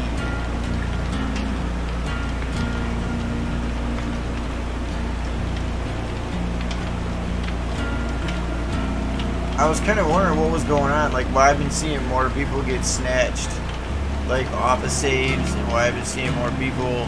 These are people who know what they're doing, like not noobs, like people that have been playing for a while, and it's because the duration that it's taking you to unhook isn't the same. Like, see, they sneak so much shit in when they do stuff that it screws other things up. And like right now, when you go to save somebody, it doesn't feel right. It doesn't feel like it's doing it at the proper speed, in my opinion. Like, you'll see the bar be full, and then you better make sure you have a couple extra seconds after that, because it's not immediately counting it or taking them off like it was before. It's taking some time. Like, it's taking its sweet time, dude. And then if anything happens during that duration whatsoever, I guess, just automatically gets interrupted and then it doesn't count. Like, there's way too much. That's what I'm saying. There's way too much that's wrong with that.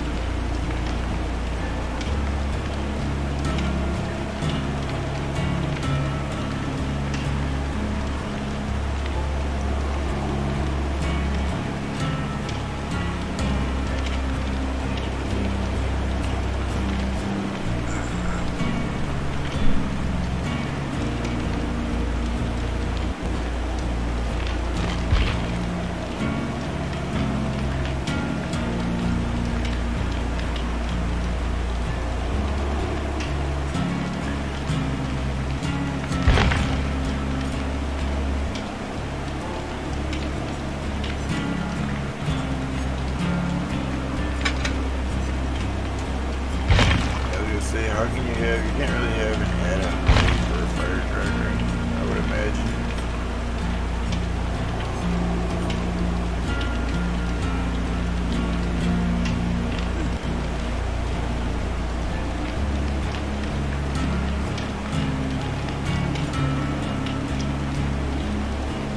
Which is a lot. So basically that's like getting a flashbang off the bat.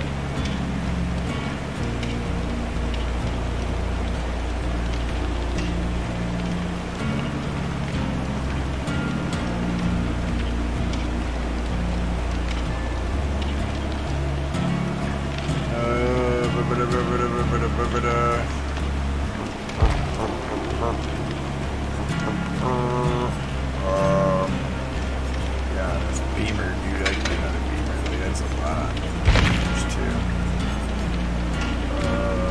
And they are pretty decent to mess around with. Like I like a good beamer, dude. These things are pretty awesome. Let's go. Yeah, we'll go like that. Oh, wait a minute.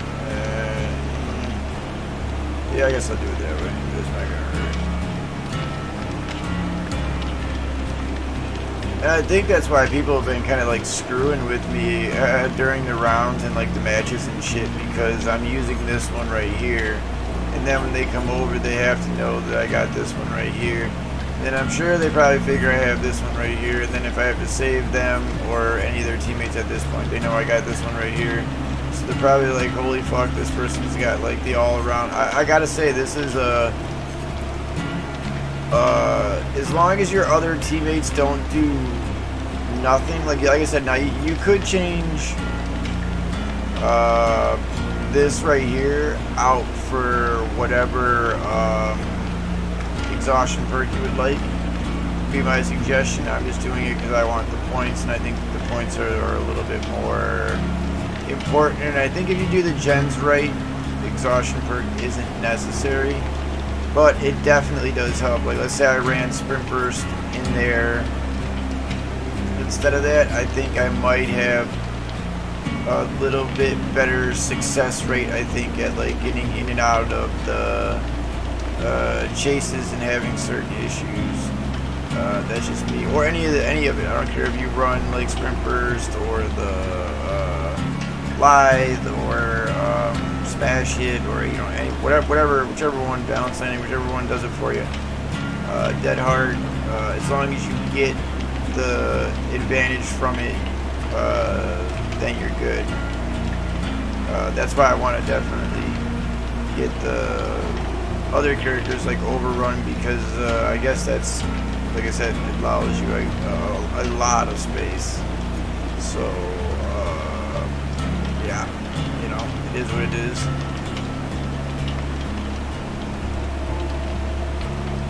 With this build, basically you get rewarded for everything that you do, and that's basically what I tried to make was a build where it seems like, because like if I run up and I save, and then or take the protection hit, so if I do both, if it credits me for the safe hook, and I ran at the killer and took a protection hit as he ran the other way, you're getting like you get mad stacks, but like, you can get 2 stacks right there just off of 1 save. You get what I'm saying? Then heal yourself.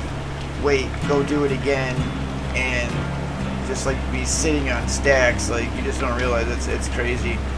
And then if I had, what is it, yeah, it's No One Left Behind. So then I proved myself No One Left Behind. This is probably the other one I would run, and then situational awareness. That way, if after the last gen pop, the door were open, and then usually someone gets hooked, and then you save them and you do all that, you get mad points for all of that. So if you're the type of person that's going to be doing that stuff, then run that, because yeah, then you're just going to get like my points already just from running these 2 are going through the roof, and then if I added any of the other multipliers. But you have to realize that if you do that, then you're also changing your build. So like, let's say right now I ran No One Left Behind. I would have to give something else up, and I would not want to give BT up, right? So then you give up situational awareness, which now means no one knows what gens you're on, and you're kind of just firing solo. Unless you do the flashlight flicker thing every so often when you're at a gen. I've seen people do that before. You have to have some kind of like code or standard thing right now, and I can't remember what all the lingo is like right now, but there are like ways to alert other players and other people to like what you're doing, so that they know to like come help you besides just simply running a perk. But you gotta be good with like the flashlights and the popping of the gens and the slamming of certain shit in certain ways, even vaulting, I think, a certain amount of times, or a certain amount of times at a certain spot means something. Like you can, it's just crazy what you could easily start as far as like signal stuff is going, you know, do.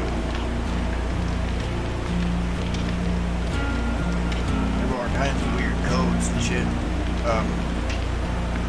But the one thing I would like to do is to get the whatchamacallit to work good enough to where they would leave my character alone. And I'll show you what I'm talking about.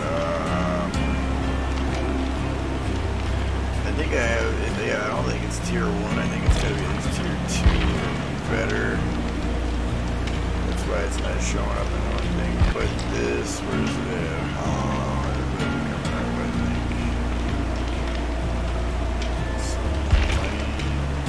Yeah, this right here. If I get that version to work decently, that would be awesome.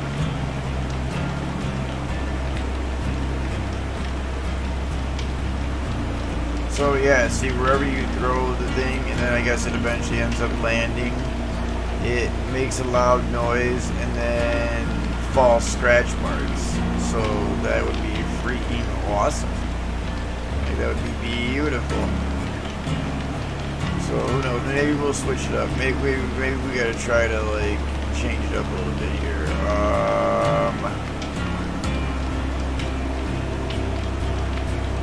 Let's try.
Crazy shit, I tell you.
Alright, Sorry it took so long. I was just trying to think of something that would be beneficial to run there in the mix. Change it up a little bit.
Everybody's in their winter gear. Ooh, shit. Onesies. Busting out the onesie.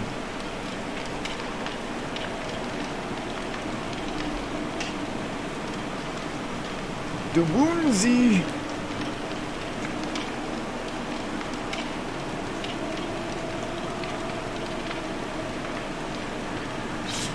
This should probably be worn in real life.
Took off.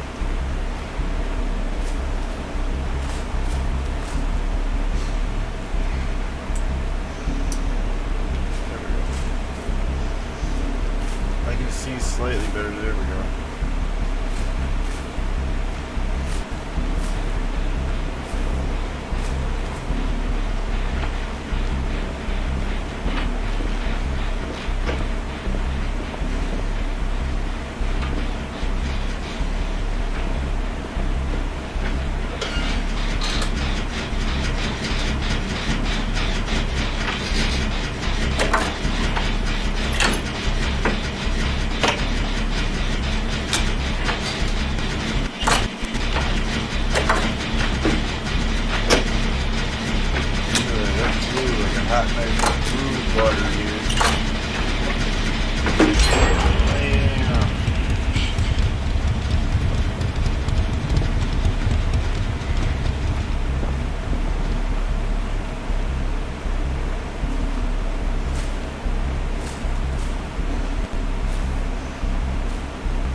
which way I tried to go. That was...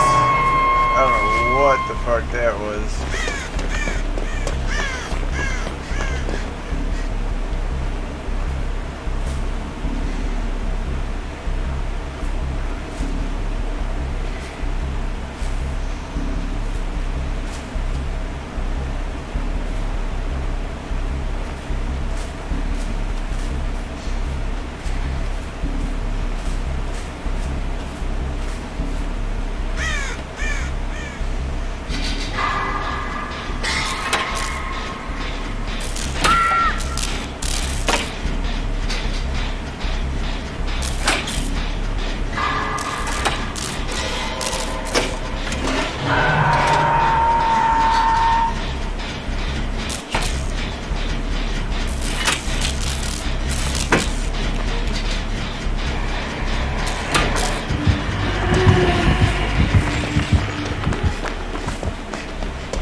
Wow.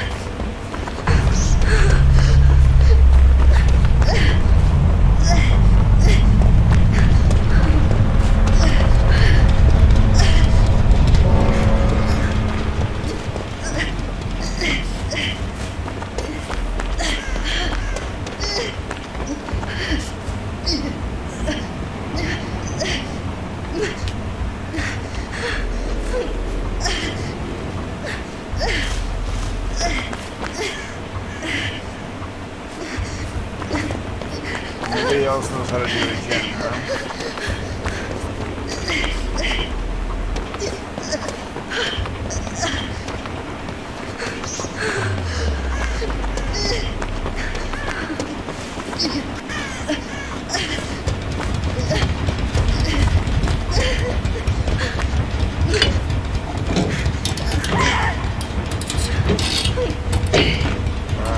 Alright, you guys adamant, like allergic. They are allergic to that last gen. They will not get on that last gen.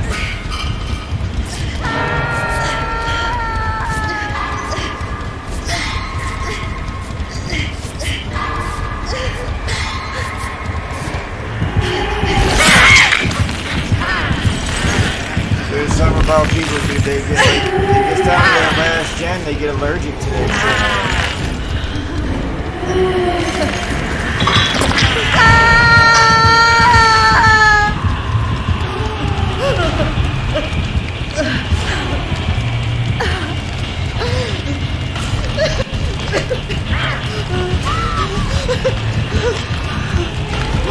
Well, this is all kind of been a...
definitely better matches for like points. Why you run the, like I said, that's why you run the point stackers. So like if I wanted points, you just throw We're Gonna Live Forever, and then Prove Thyself, make sure that was in there, and then I'm trying to think, what was the other one? There was another. Oh, no one left behind. I think if I had like those three, you just run those three with some type of either exhaustion or, flashbang, firecracker, something that's going to give you the defensive capability plus the ability to save. See, that's the one thing I do like about flashbang and firecracker. The fact that it can be a distraction for you if you need more time to like get away, and it can also be a save like the flashlight. The flashlight, because like you saw there with the spirit, I wasn't able to directly get her, but I made her. She moved back and forth like 4 or 5 times to avoid my flashlight. So that gave the person more than enough time to wiggle. I just couldn't really like chase the spirit down and get like in front of her to give them like the extra hit time. But she literally had to change direction like 4 or 5 times while she was carrying that person to avoid the flashlight to the face.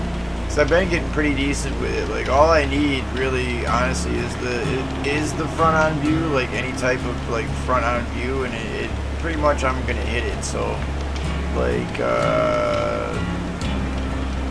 I've kind of been getting a little bit better with it. And I've even been better with nailing it in motion as well, which is pretty hard to do. Yeah. And then the next thing is to start getting good with like other ways as well, like flashbang, firecrackers. I've always been, I think, pretty good, or at least pretty decent with pallet stun like saves, because I'm also a big kind of like a firm believer in the like flip-flop power struggle combo. Now whether you decide to run tenacity, unbreakable, all that, although I do believe that unbreakable is kind of part of the deal. You need at least 3 of them to be successful, but it is worth it because usually I go down close enough to a pallet to where if someone just does a flashlight or can come up and draw the killer's like attention for just a little bit, and I'm allowed to like recover just a little bit, then it makes it so you're able to save yourself. You know what I mean? So it's actually a pretty nice thing. But as far as like paying attention to whether or not people crawl onto pallets to be able to do the pallet stun and the pallet save, I try to pay attention to that quite a bit.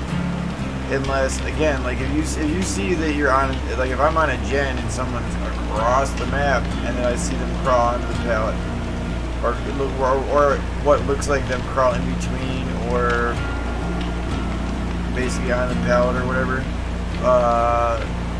it's not gonna do me any good, because you get what I'm saying. Like there's no way to get there. So I gotta say that's the one thing I do miss right now about not having like sprint burst going on. Is because if I was just set up slightly differently and did like sprint burst, and then was doing like sprint burst, beamer, and yada yada yada. But it is what it is. That's what I said. I'm experimenting. That's the whole point of experimenting with the different builds. It's just sprint burst does allow you, like I said, basically that massive.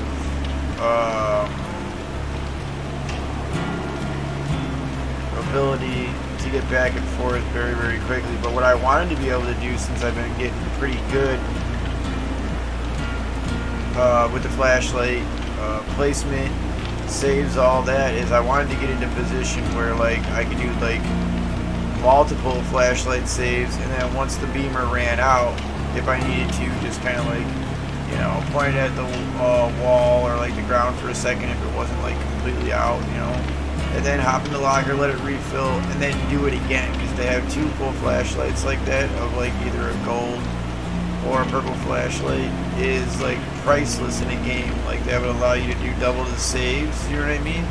Like that means that your people, like if you're halfway decent with it, that means that you could literally make them, like give them a lot of chances basically. Like you could avoid a lot of different hook states if you're halfway decent with it, and then you refill refill it twice.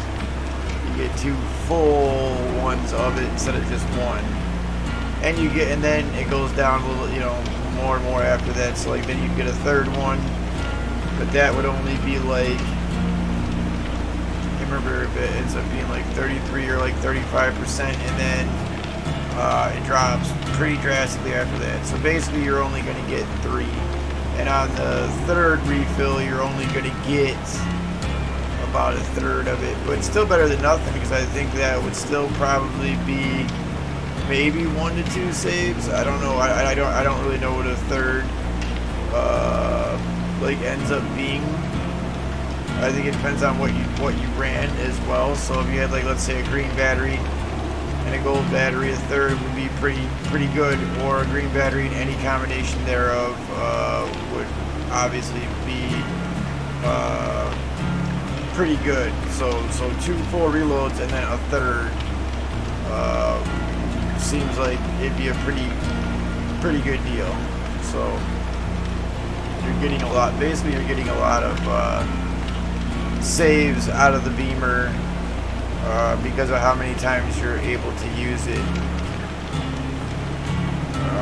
So that's kind of the idea just behind that one perk right now. That one perk is just gonna see, that's how that, or like let's say I go with although if I do that, then I need to switch something else up, because it may not entirely make sense to like do that and then just do that by itself. But like let's say I went with a med kit, and then I'm able to do the same thing with the med kit. Like let's say I put on like a real tanky med kit, green or purple, and then a bunch of attachments or whatever, and then I have that on. That means I would get 2 full ones, and then again a third of the third refill.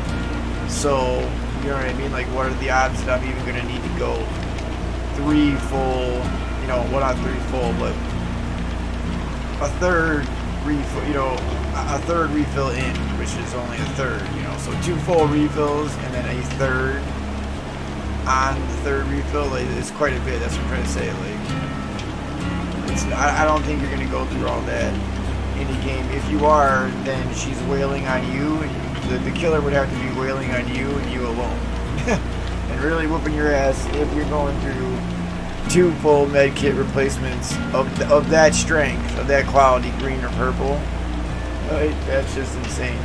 But now the difference is, see, I could put the beamer on, but then it'd be a wise choice if I'm going to do something like that to put for the people on, and then that way I'm able to save kind of in 2 different ways. Either I can run up and just give a hell state and save that way, or I can wait for them to be picked up and then attempt the beamer. But the for the people, in my opinion, is a little bit more guaranteed. You get what I'm saying? Like, I can do it, and at least they get the guaranteed opportunity to try to get away, as to where there's no guarantee that people are going to get the flashlight. You see what I'm saying? Like, so it's a little bit different. It is a guaranteed, like, thing up off the ground.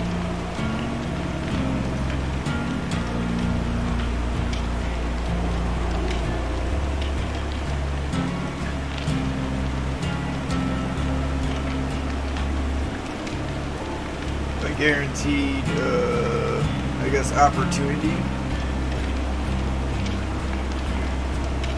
Up off the ground.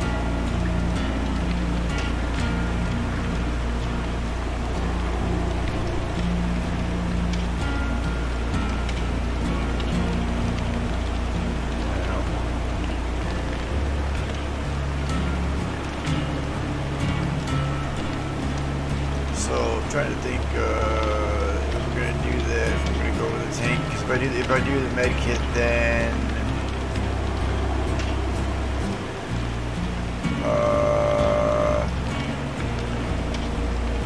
then one of these other ones is gonna change. Just don't know which one.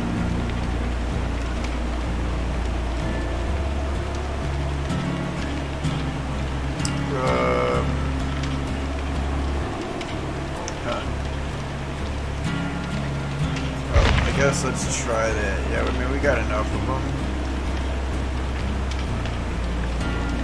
to try it. Really do tanky kid deal here. Go like,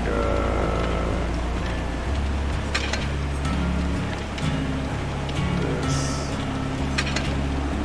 And this. And then be able to refill it a few times. Then, unfortunately, we have to drop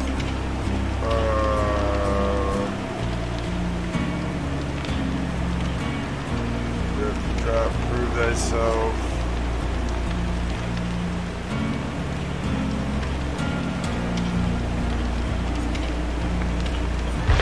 Unfortunately,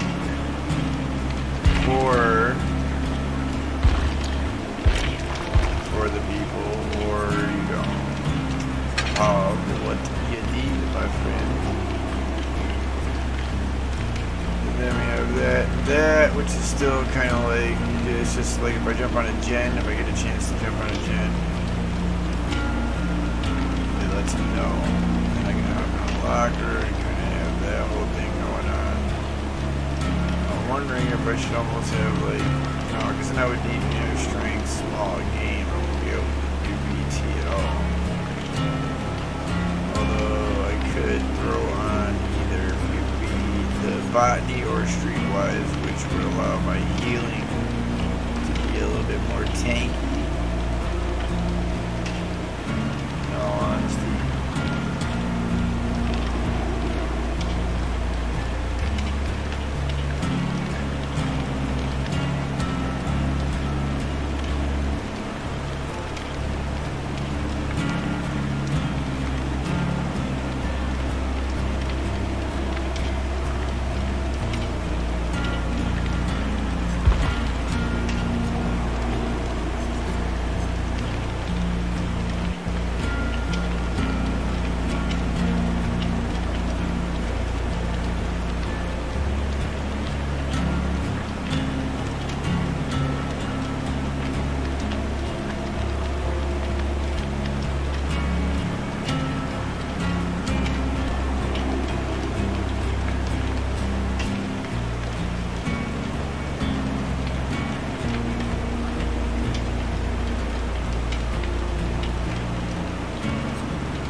see what we can do here with this whole number.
Swear spanking and then only you.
priceless, dude. The only way that the other teammates can save is when they know that somebody else is like getting clipped because they got nada for fucking kill. Like I ran around waiting to see what they were gonna do, and so far they didn't do shit.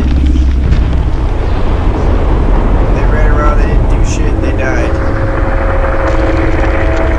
That's why I didn't touch another gen. You saw how I didn't get on another gen? Because nobody was touching gens, nobody was doing nothing. It was an abnormal game again. It was one of those like maximum fuck off special. So you can kind of tell like when somebody's playing, like to actually get out of the game, and when people are playing to like get fucking killed. These people aren't going to get out of the game. These people are probably going to get killed. 2 people on death hook, 1 person on their way.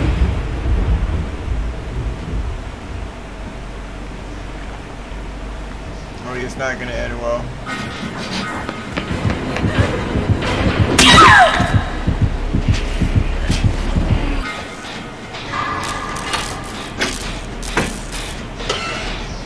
I want to try to start playing now all of a sudden. That shit's funny. Now you want to get on gens and start trying to play. You had all game to get on gens and start playing, and now's when you want to try to attempt to get on gens and play.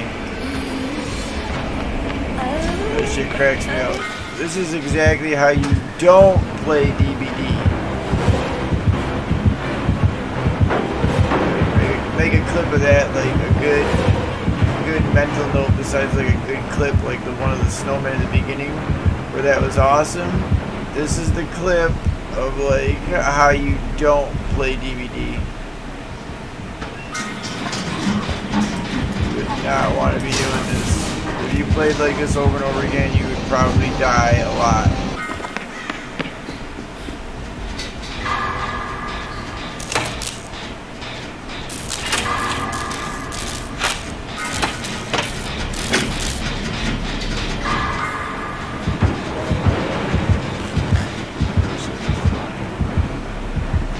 Old boober.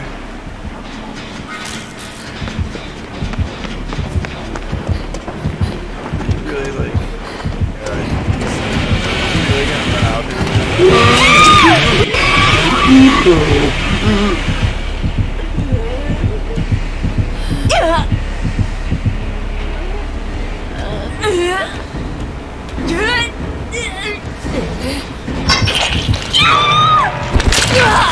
He's playing a little slow. Like they've actually gotten on gens now that they know that the threat is real. So if they were to get if Quentin and her get a gen done, they sandbagged all game. If they get 2 gens done and he doesn't kill him, but if he gets her before they get the next gen, then they're probably told, got him, so now they'll both be on death hook. Yeah, they both ain't making it out. So now it'll be either you or him makes it out, because you're on death hook, so if you go for the save, you're dead. And he's on his second hook, so if he sits too long, he's dead. So you kind of fucked out of the way now. That's what all that digging around in the beginning got you. So now he'll come back and whoever he runs into meets their end, and then the other person will have the possibility of either hatch or getting out, all depending. But he's going to run into one or the other.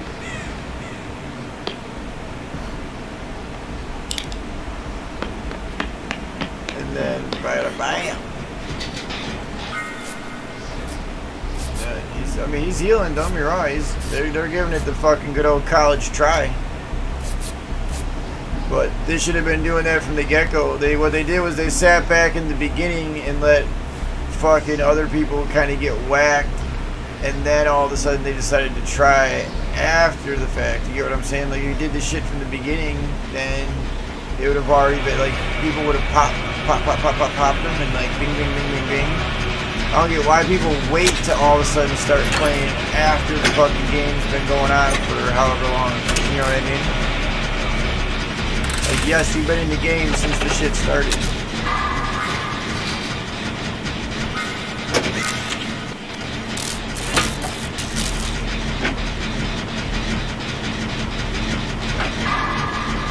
So unless Bubba is gone, like, completely retarded, which it kind of looks like, he's parked himself somewhere, like a spaz or something, like. That's all it's gonna take is for him to find somebody. It's kind of shitty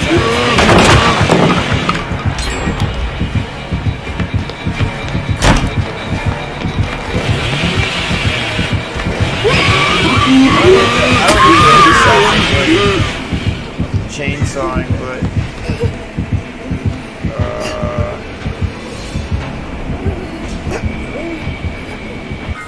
see what I said?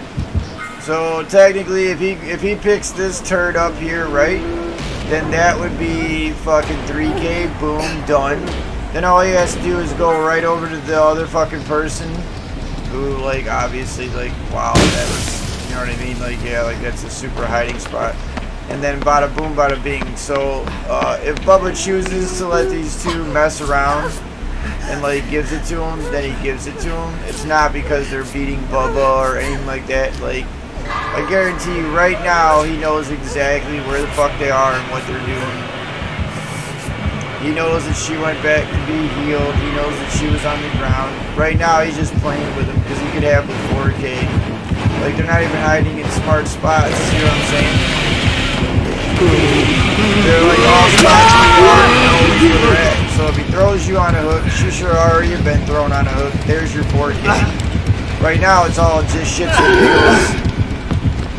Bubba must be fucking, you know what I mean, like, farting around and not wanting his 4K at the end, which is usually odd. Out of most Bubbas, they want they're sweaty as fuck, they want their 4K, but this one's being somewhat remiss about his little 4K, but basically it's over. The 4K was already done. You see what I'm saying? It's like, you already saw the fact that basically both of them could have been put on a hook and been dead, so there's no point. Like, all that fucking, that's what I'm saying, all that fucking around gets you nothing. Automatic 4K.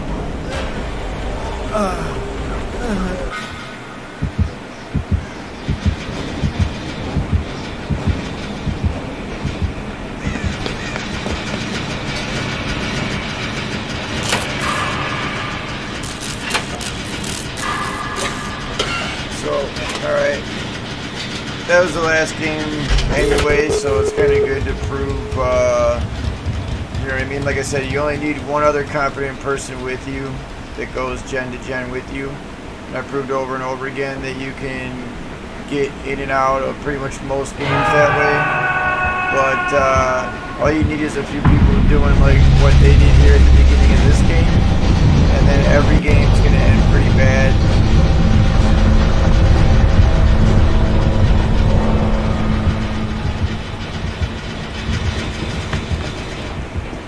So you can mess around in the middle and maybe at the end a little bit, and that's if you're ahead on the count. But if you fuck around in the beginning, almost always, I would say 10 out of 10 times, it's gonna be a 4K, or it's gonna be maybe that one person getting away with hatch. You know what I'm saying? Oh, not that time.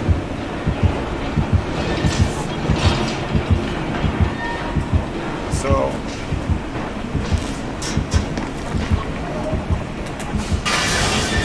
Everybody's productive. Get out. Everybody's not. You don't.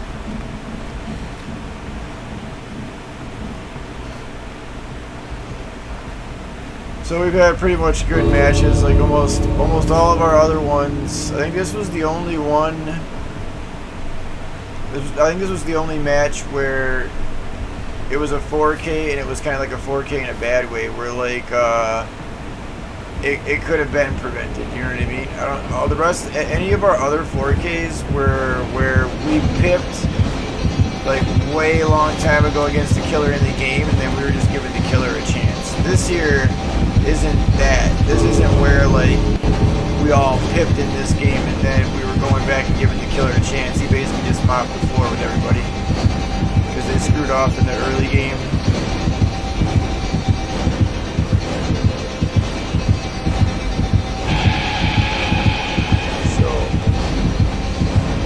Now he wants to give up his 4K, get blinded, be dumb, all that stuff. But basically, this is a 4K. It's a dead game. So we consider that a 4K. Bubba getting a 4K, and you know what I mean. Game over. It sucks though because that was like doable. Like that was absolutely winnable against Bubba. Like, there was no part of that wasn't winnable against him. If everybody had actually just been doing gens from the beginning, then I think we easily gen slam that and then get out. Like, that's really not that bad of a map because honestly, it's the one gen in the middle, and then usually everything kind of spirals out in a circle from there. Well, I guess a square, but I don't know, I kind of think of it as like a giant fucking circle just spiraling outwards, and then the gens are usually scattered throughout the corridors based off of the one being in the middle. So that's what I'm trying to say, is I don't understand what was so complicated about like doing that, other than, like I said, that's intentionally just throwing it. So 4K for Bubba, yay for him, you know what I mean? And it is what it is. It happens. It's not going to be the first or the last game that people throw, you know what I mean? Tried to say that before. Won't be the first or the last.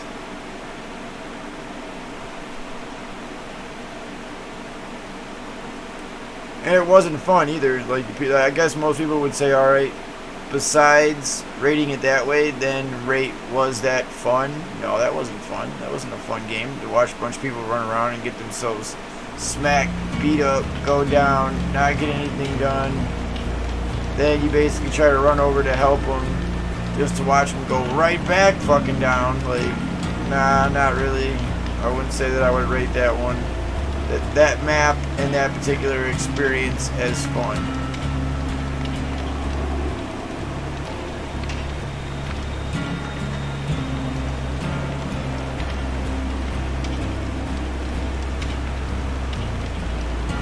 But I think if I was with a different group, that like if I was with, like I said, I just need, I've proven it time and time again already throughout this stretch. Like, just look at this VOD stretch. Any stretch where the people were helping me, you see that it goes well, and then we escape. And any of the other stretches where there's absolutely no help, and they're either running around or they're completely fighting me, or I don't know, maybe trying to. I don't know if it's the whole. I don't know what it is. I don't know if they're just trying to do it by themselves or if they're actually trying to help the killer, or I have no idea. There's too many variables to give a for sure answer. Hopefully, you would hope it wouldn't be that they were trying to help the killer, but like I said, that's why the game is so weird as it is because you'll have a lot of that. Like at the end there with the Claudette trying to talk to the killer and then basically asking like, no, don't kill me, give me the door, even though I didn't do anything to deserve it, give me the door, you know what I mean? Like, shit like that. You have weird stuff like that between them, so whenever crap like that occurs and they didn't do anything special and then the killer just kind of like does that weird shit, we just write that off as the 4K. Because she was on the ground and he literally like just kept on walking past her even though he knows he could have thrown her on the hook and killed her. So then that shows like either relationship or like obviously biased. So either they're friends or obviously the person knows the person and they just didn't want to kill him. But still, nevertheless, you weren't anything special. You got the shit beat out of you. Okay. He just let you out because either he knows you and you're his friend, or he felt horribly sorry for you because you got your ass whooped that bad. One or the other. But it definitely, well, he didn't let you out because you were skillful. You get what I'm saying? And that's what I think people get goofy egos on, is they're like, oh, the killer let me out. Nah, he probably knew the motherfucker or he felt bad for you, but he's not letting you go because you were skillful. If you're on death hook, you're not being let go because you're skillful.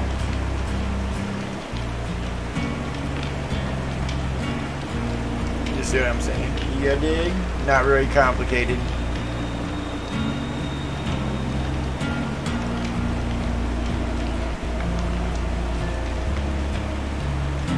So anyway,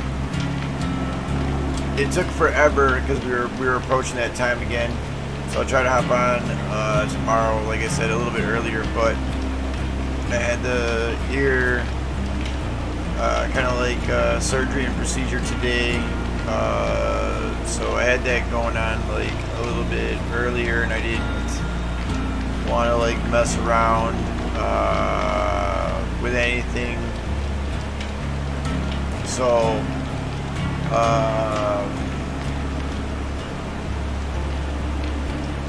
I've been kind of waiting and letting that heal, and then jump on. So that's why I was kind of like thrown off a little bit later with like this start time. And wanted to do like this earlier, and then some of my other games later that aren't affected by the later time. So that's what I'll start doing. Because I hate to say it, like Dead by Daylight definitely streams better within a certain like time window. I don't know really how to say it, because at a certain time, after a certain time, it kind of like slows down. And I'm pretty sure that's all areas too. Like, I don't care what anybody says. There is a guaranteed like slow,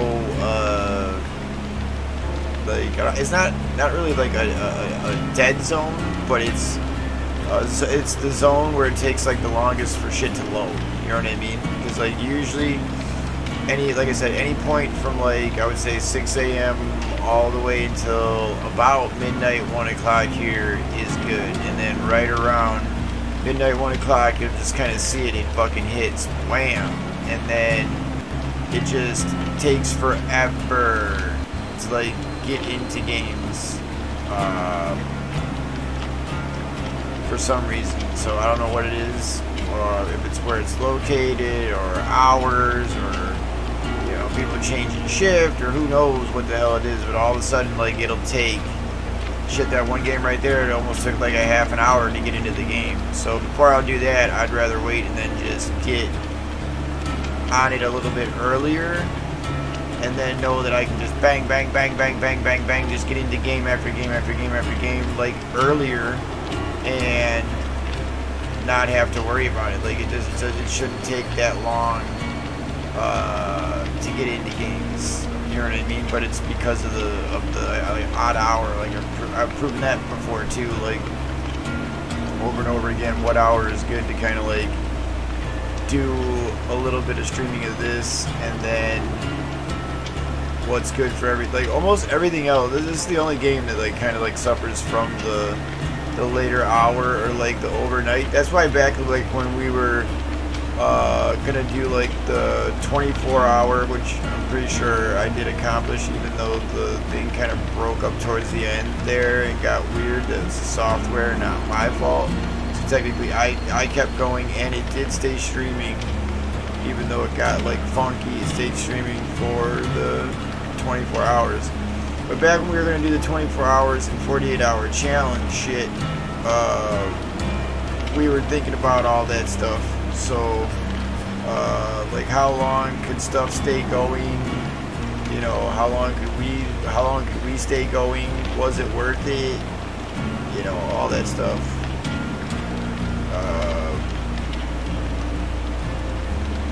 And I'd have to say, like, Even now, like I don't think 20 like a you would it would take a lot to get me to do a 24-hour stream. Like honestly, anything over your like 4 or 5 hour mark isn't usually too big of a deal. But nowadays, like how I did it before in the past, and like how much of a pain in the butt it is, and how complicated and hard it is, kind of like on the body and all this shit. You would have to pay me quite a bit in order to do a 24 or 48 hour stream. Like it's just not worth it, because also during that period of time I calculated like follows and all of that, and it just wasn't. I mean, it's fun to be able to say you've done at least once a 24-hour stream, but other than that, like if you're not going into it with that, like don't go into it expecting like all of a sudden you're gonna have like hundreds of people following you all of a sudden because you did a 24-hour stream. That's not quite the way that it works there, Hoss. So like it's fun, but it's not what you think. You need to try it one time and then you'll see what I'm talking about. And I don't recommend doing it with wireless hardware. Like I did it that way, and it was really difficult, and several times it cost me as I was like several hours in, the software would like shut down or get glitched because I would have to change the batteries.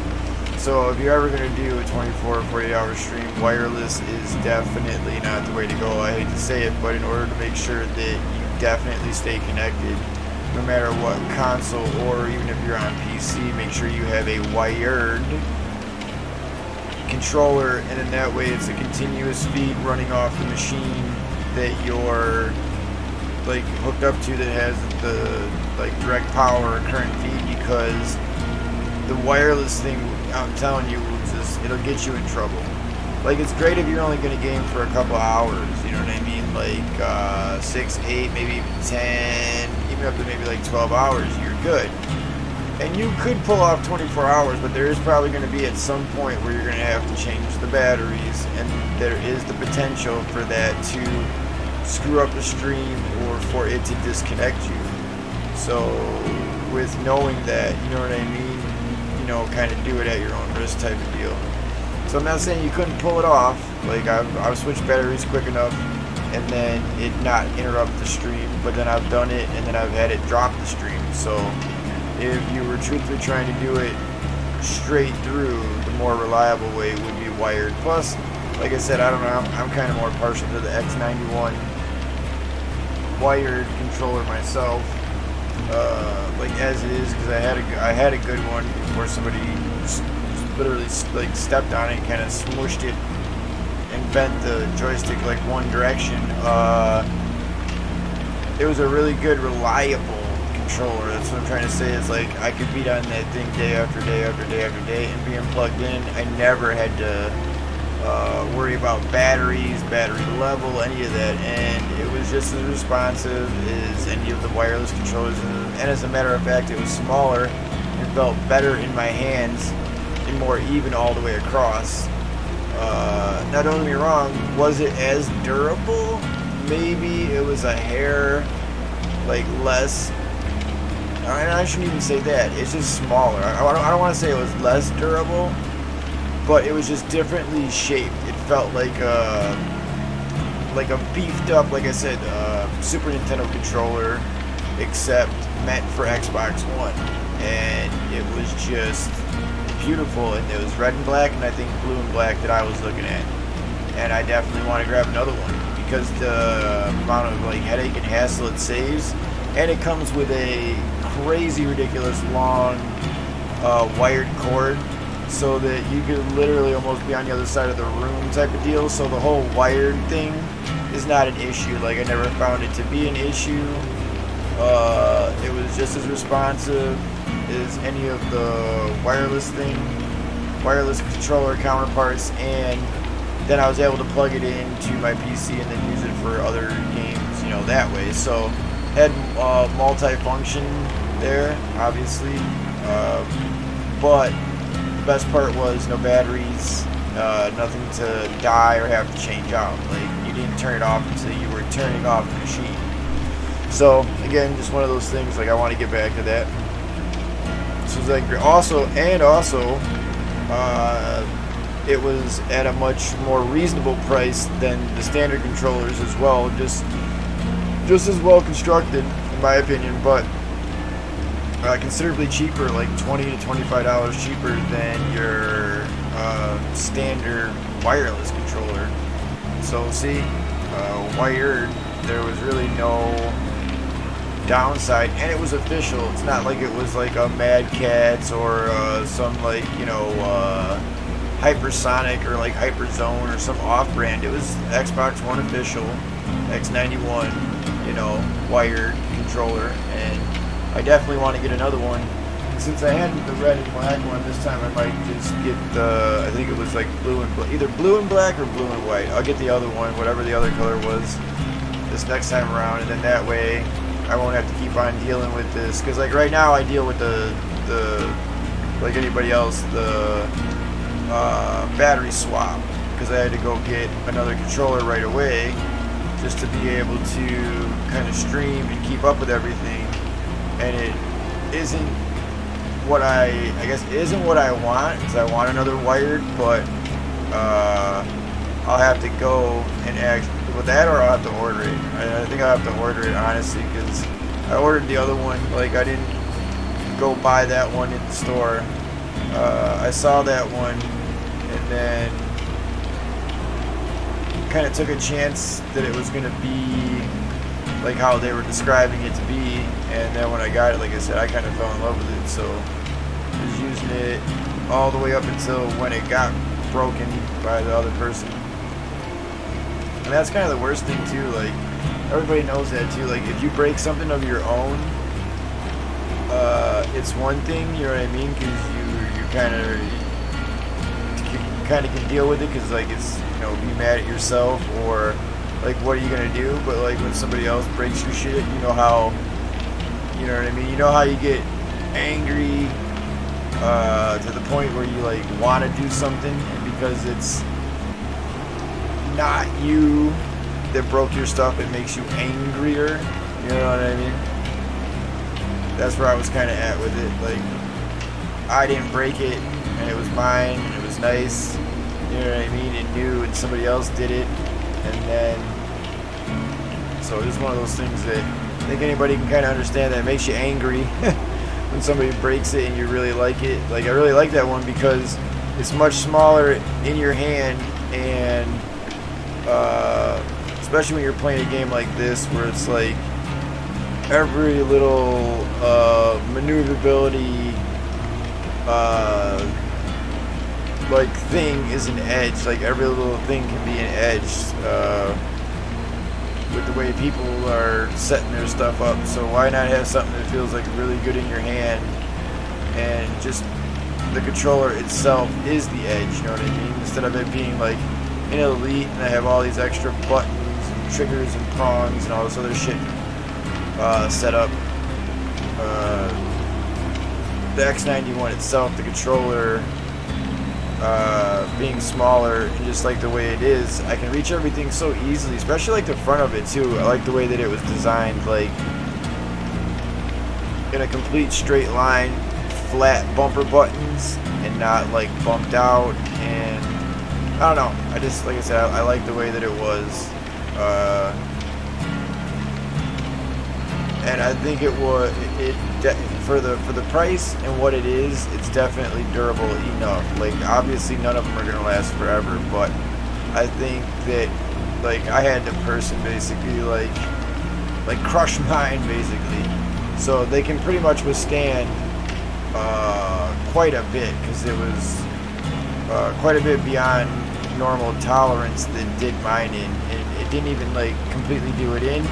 It's still functional, it's just not functional like the way you'd want it to be, you know what I mean? As like your all the time user, you know, now, because of the way that it's bent, and the character is going to be prone to move the one direction a little bit more.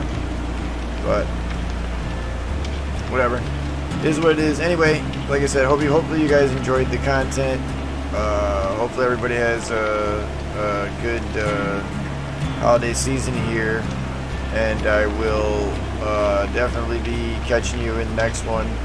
And then just try to get on a little bit earlier with DBD. And then there are quite a few other games, obviously, that I want to throw on here and like do some walkthroughs and some other stuff that was planned like a while back. So we'll try to get to all of that, get everything kind of like sorted and like back on its way, so that it's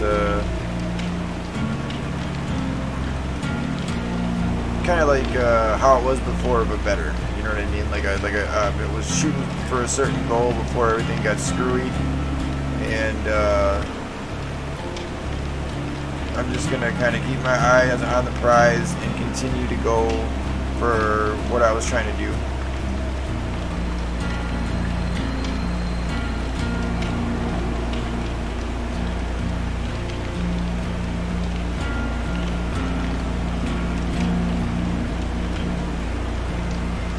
So, like I said, hopefully you guys enjoyed the content, and then I'll see you in the next one. I do apologize that it's taking so long right now to get into matches, or I would do some more. But I don't think anybody wants to wait like an hour in between matches. So, like I said, I'll just try to get on here earlier tomorrow, go from there, and then see what else isn't going to be as affected by a later streaming hour, like most of the campaigns, or like stuff like that where it's the campaign or the walkthrough. On a lot of it won't be affected by the later hours. So if I do DBD earlier, and then we can do some of maybe like either the campaign or other stuff later, and then I'll start to look into, because I want to be able to like stream horror movies. But again, see, I can't seem to get anybody to give me an answer on what's like official or okay, because like again, I have my own Amazon Prime account, and it has obviously the capability for everything, and then they give away obviously a ton of free content besides all the other apps that are having, you know, the different free content in there, and then what you're able to rent and buy and all the other stuff. So I don't know, I don't want to get into any more like issues with them or anybody else, but I do want to be able to like throw up whatever movies I own on a certain time, and then after streaming like some gameplay, then throw up like you know, have it be like viewer's choice for that evening, and then pull from however many titles and watch one or two, you know, stuff like that. Just do some different stuff. But in order to do that, I need to know whether or not it's breaking any kind of like copyright law or issue. Shouldn't be, because I own the content, not to mention that the content is being shoved and pushed for free through all the free apps, so that shouldn't make it an issue. But again, just want to make sure, because like I said, lately between Twitch and behavior and how they, you know, different places can be, they can say one thing's fine one minute and then it's not fine the next, and I'm not with the whole light switch deal. So I want to make sure that everything's good and above board before that happens, and I can't seem to get anybody, like other people do it, and then when I try to say like, is there anything I need to apply for, or do you just do it and then wait to see what they say, or you know what I mean? Like I can't get a response on how to go about some of the other stuff that I do want to implement for the channel. So I tried to say that before. Like I know how to implement the prize stuff. That's not going to be that big of a deal, and that'll be more down the road when, like I said, 50 followers has been reached. Then I'll worry about implementing prizes and things of that nature, and probably, like I said, raffle off some type of card for the very first one at 50 followers, but we've been having a issue just kind of achieving that goal in and of itself. So until we bang out a few goals and get a few other things taken care of, this is where we're at. But it is one of the things that I wanted to bring to the channel like a while back. But again, if anybody knows somebody to send me towards, or a direction to send me towards, with any kind of information, hit me up with that information. Send it to me. Either text it to me, hit me up with it when I'm on, you know what I mean, or type it into the stream chat, and then I'll get the information from there. But I can't figure out how. Well, it's not that I can't figure out how to. I don't know if it's all right to stream your own content right now, as far as the movie stuff goes, like into here without getting a strike. Do you see what I'm saying? Like, I don't want to stream it and then get a strike. So if you can't do it into Twitch and you have to do it into something else more like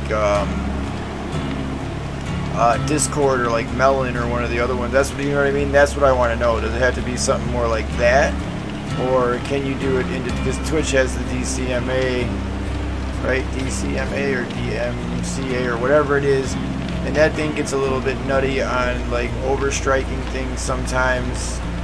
Even if the person does have permission or it is their content. So that's the issue, is like not getting unnecessary strikes because some goofy ass AI program went nutty and read it as something that it wasn't, you know what I mean? So that's the problem. So until I can get a straight answer, that's why I've been holding off on it. Otherwise, I would have already implemented that, because I have a vast archive when it comes to that. Like movies, it's pretty much unlimited. So we'd definitely be able to start streaming whatever horror movies we wanted in that regard. So I definitely want to get to that. It's just I need that information, do you know what I mean? Because I don't want to run into the same problems like what I am with the music right now. The music right now, I'm getting like the same thing. It's like 50-50. Like it seems like I'm able to, I can run and put like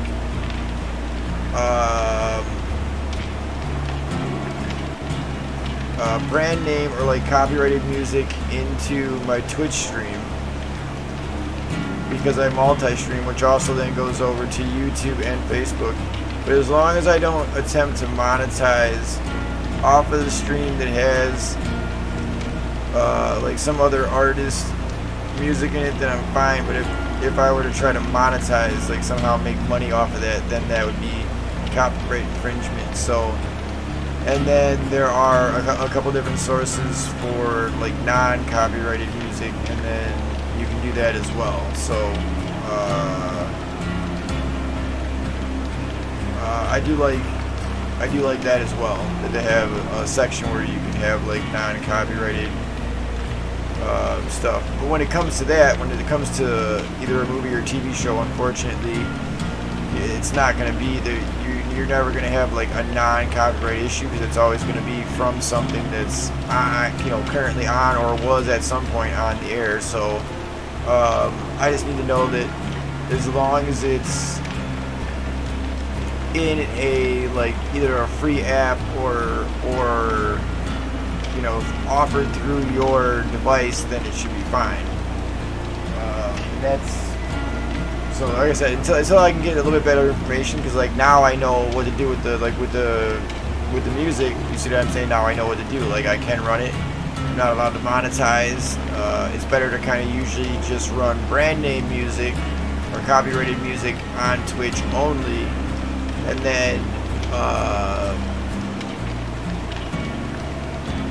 or Twitch and Facebook technically, and leave it off of YouTube. Although I can put it on YouTube as long as, like I said, I don't attempt to monetize with it, and then they'll leave it in there and it's just fine. So I can run copyrighted music as long as it's from an app I pay for. Then it falls under, you know, the copyrighted content you're paying for, like Spotify or Pandora or any of that. You pay for the VIP or regular or whatever, and then you're playing that music into, so you are paying for the right to play that music and all the copyrights and everything that comes along with it, because it's a paid service.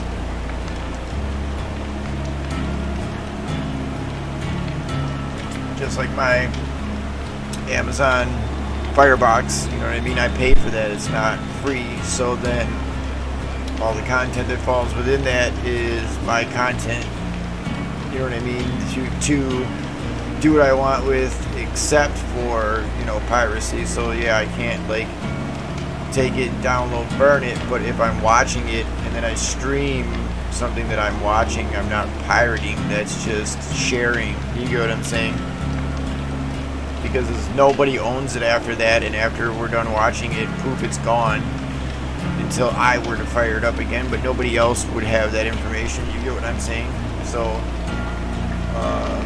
it doesn't really fall under you know, in my opinion, doesn't fall under pirating, because that would be downloading and keeping or attempting to burn a copy. Then you're pirating.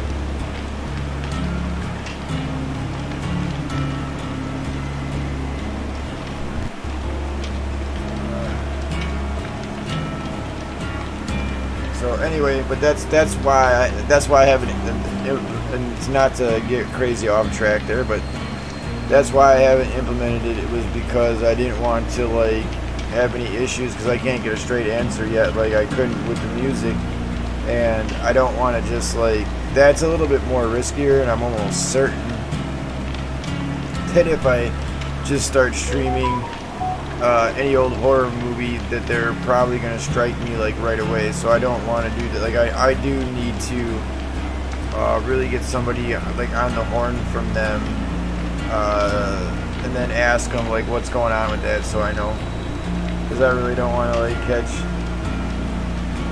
a strike like that, or even have them think that because of everything else that's already happened that I'm doing something like that. You know what I mean? That I'm trying to like do something illegal with like movies or TV shows. Nope.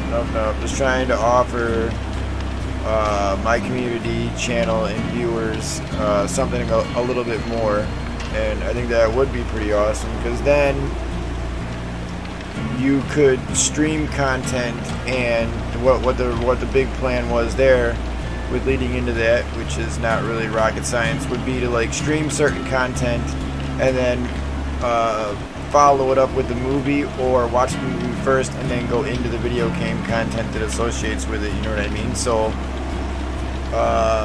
like the stuff where it's like Back to the Future, then Back to the Future game, and then you know what I mean, Ghostbusters game, things like that, where it like correlates, and then it'll feel like a more round experience, because not only did you just watch a movie or two or three or however much, but then you get to jump into and kind of experience the game a little bit. I think all of that adds to like a different experience, but you haven't been able to really enjoy that on this particular channel yet. But I think something like that would be very awesome. You know what I mean? To be able to play through, let's say, Hotel Transylvania, you know, 1, 2, or 3, and then watch the movies. It'll completely feel different, because you're watching it and then you're playing it. So not only are you doing one, but then you're doing the other as well. You're engaging all the senses, and not only are you watching, but now you're being part of it.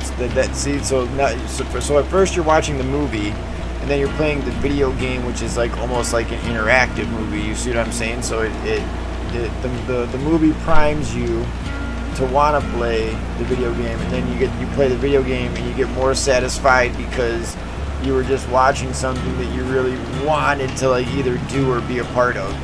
So that's kind of the catch there, and I want to do that with obviously some games and movies and games that go with the movies and stuff like that for the whole experience, but it's kind of hard to do until you have that for both sides, you know what I mean? But that is kind of like the plan, because you can see how that could already be a very good like a very good synergy and possibility and work very well together.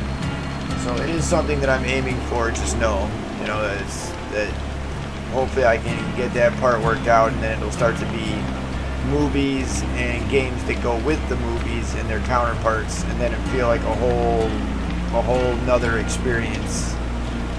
Because just like if you watch Aliens, right, and then you play one of the games, Aliens or Aliens and Predators, and then you play the game, like it just adds to a different element of an experience than if you just throw a random game on. You know what I mean? Because you've watched the movie and now you're playing a video game, like I said, which is more like an interactive movie, and you get where it's all coming from because you started it. Which way you started, whether you do game first and then go into the movie, or movie and then game. Either way, it works. See, like that's the nice part about it. So that'll kind of be the ultimate goal. But anyway, and then obviously, like I said, other stuff as well.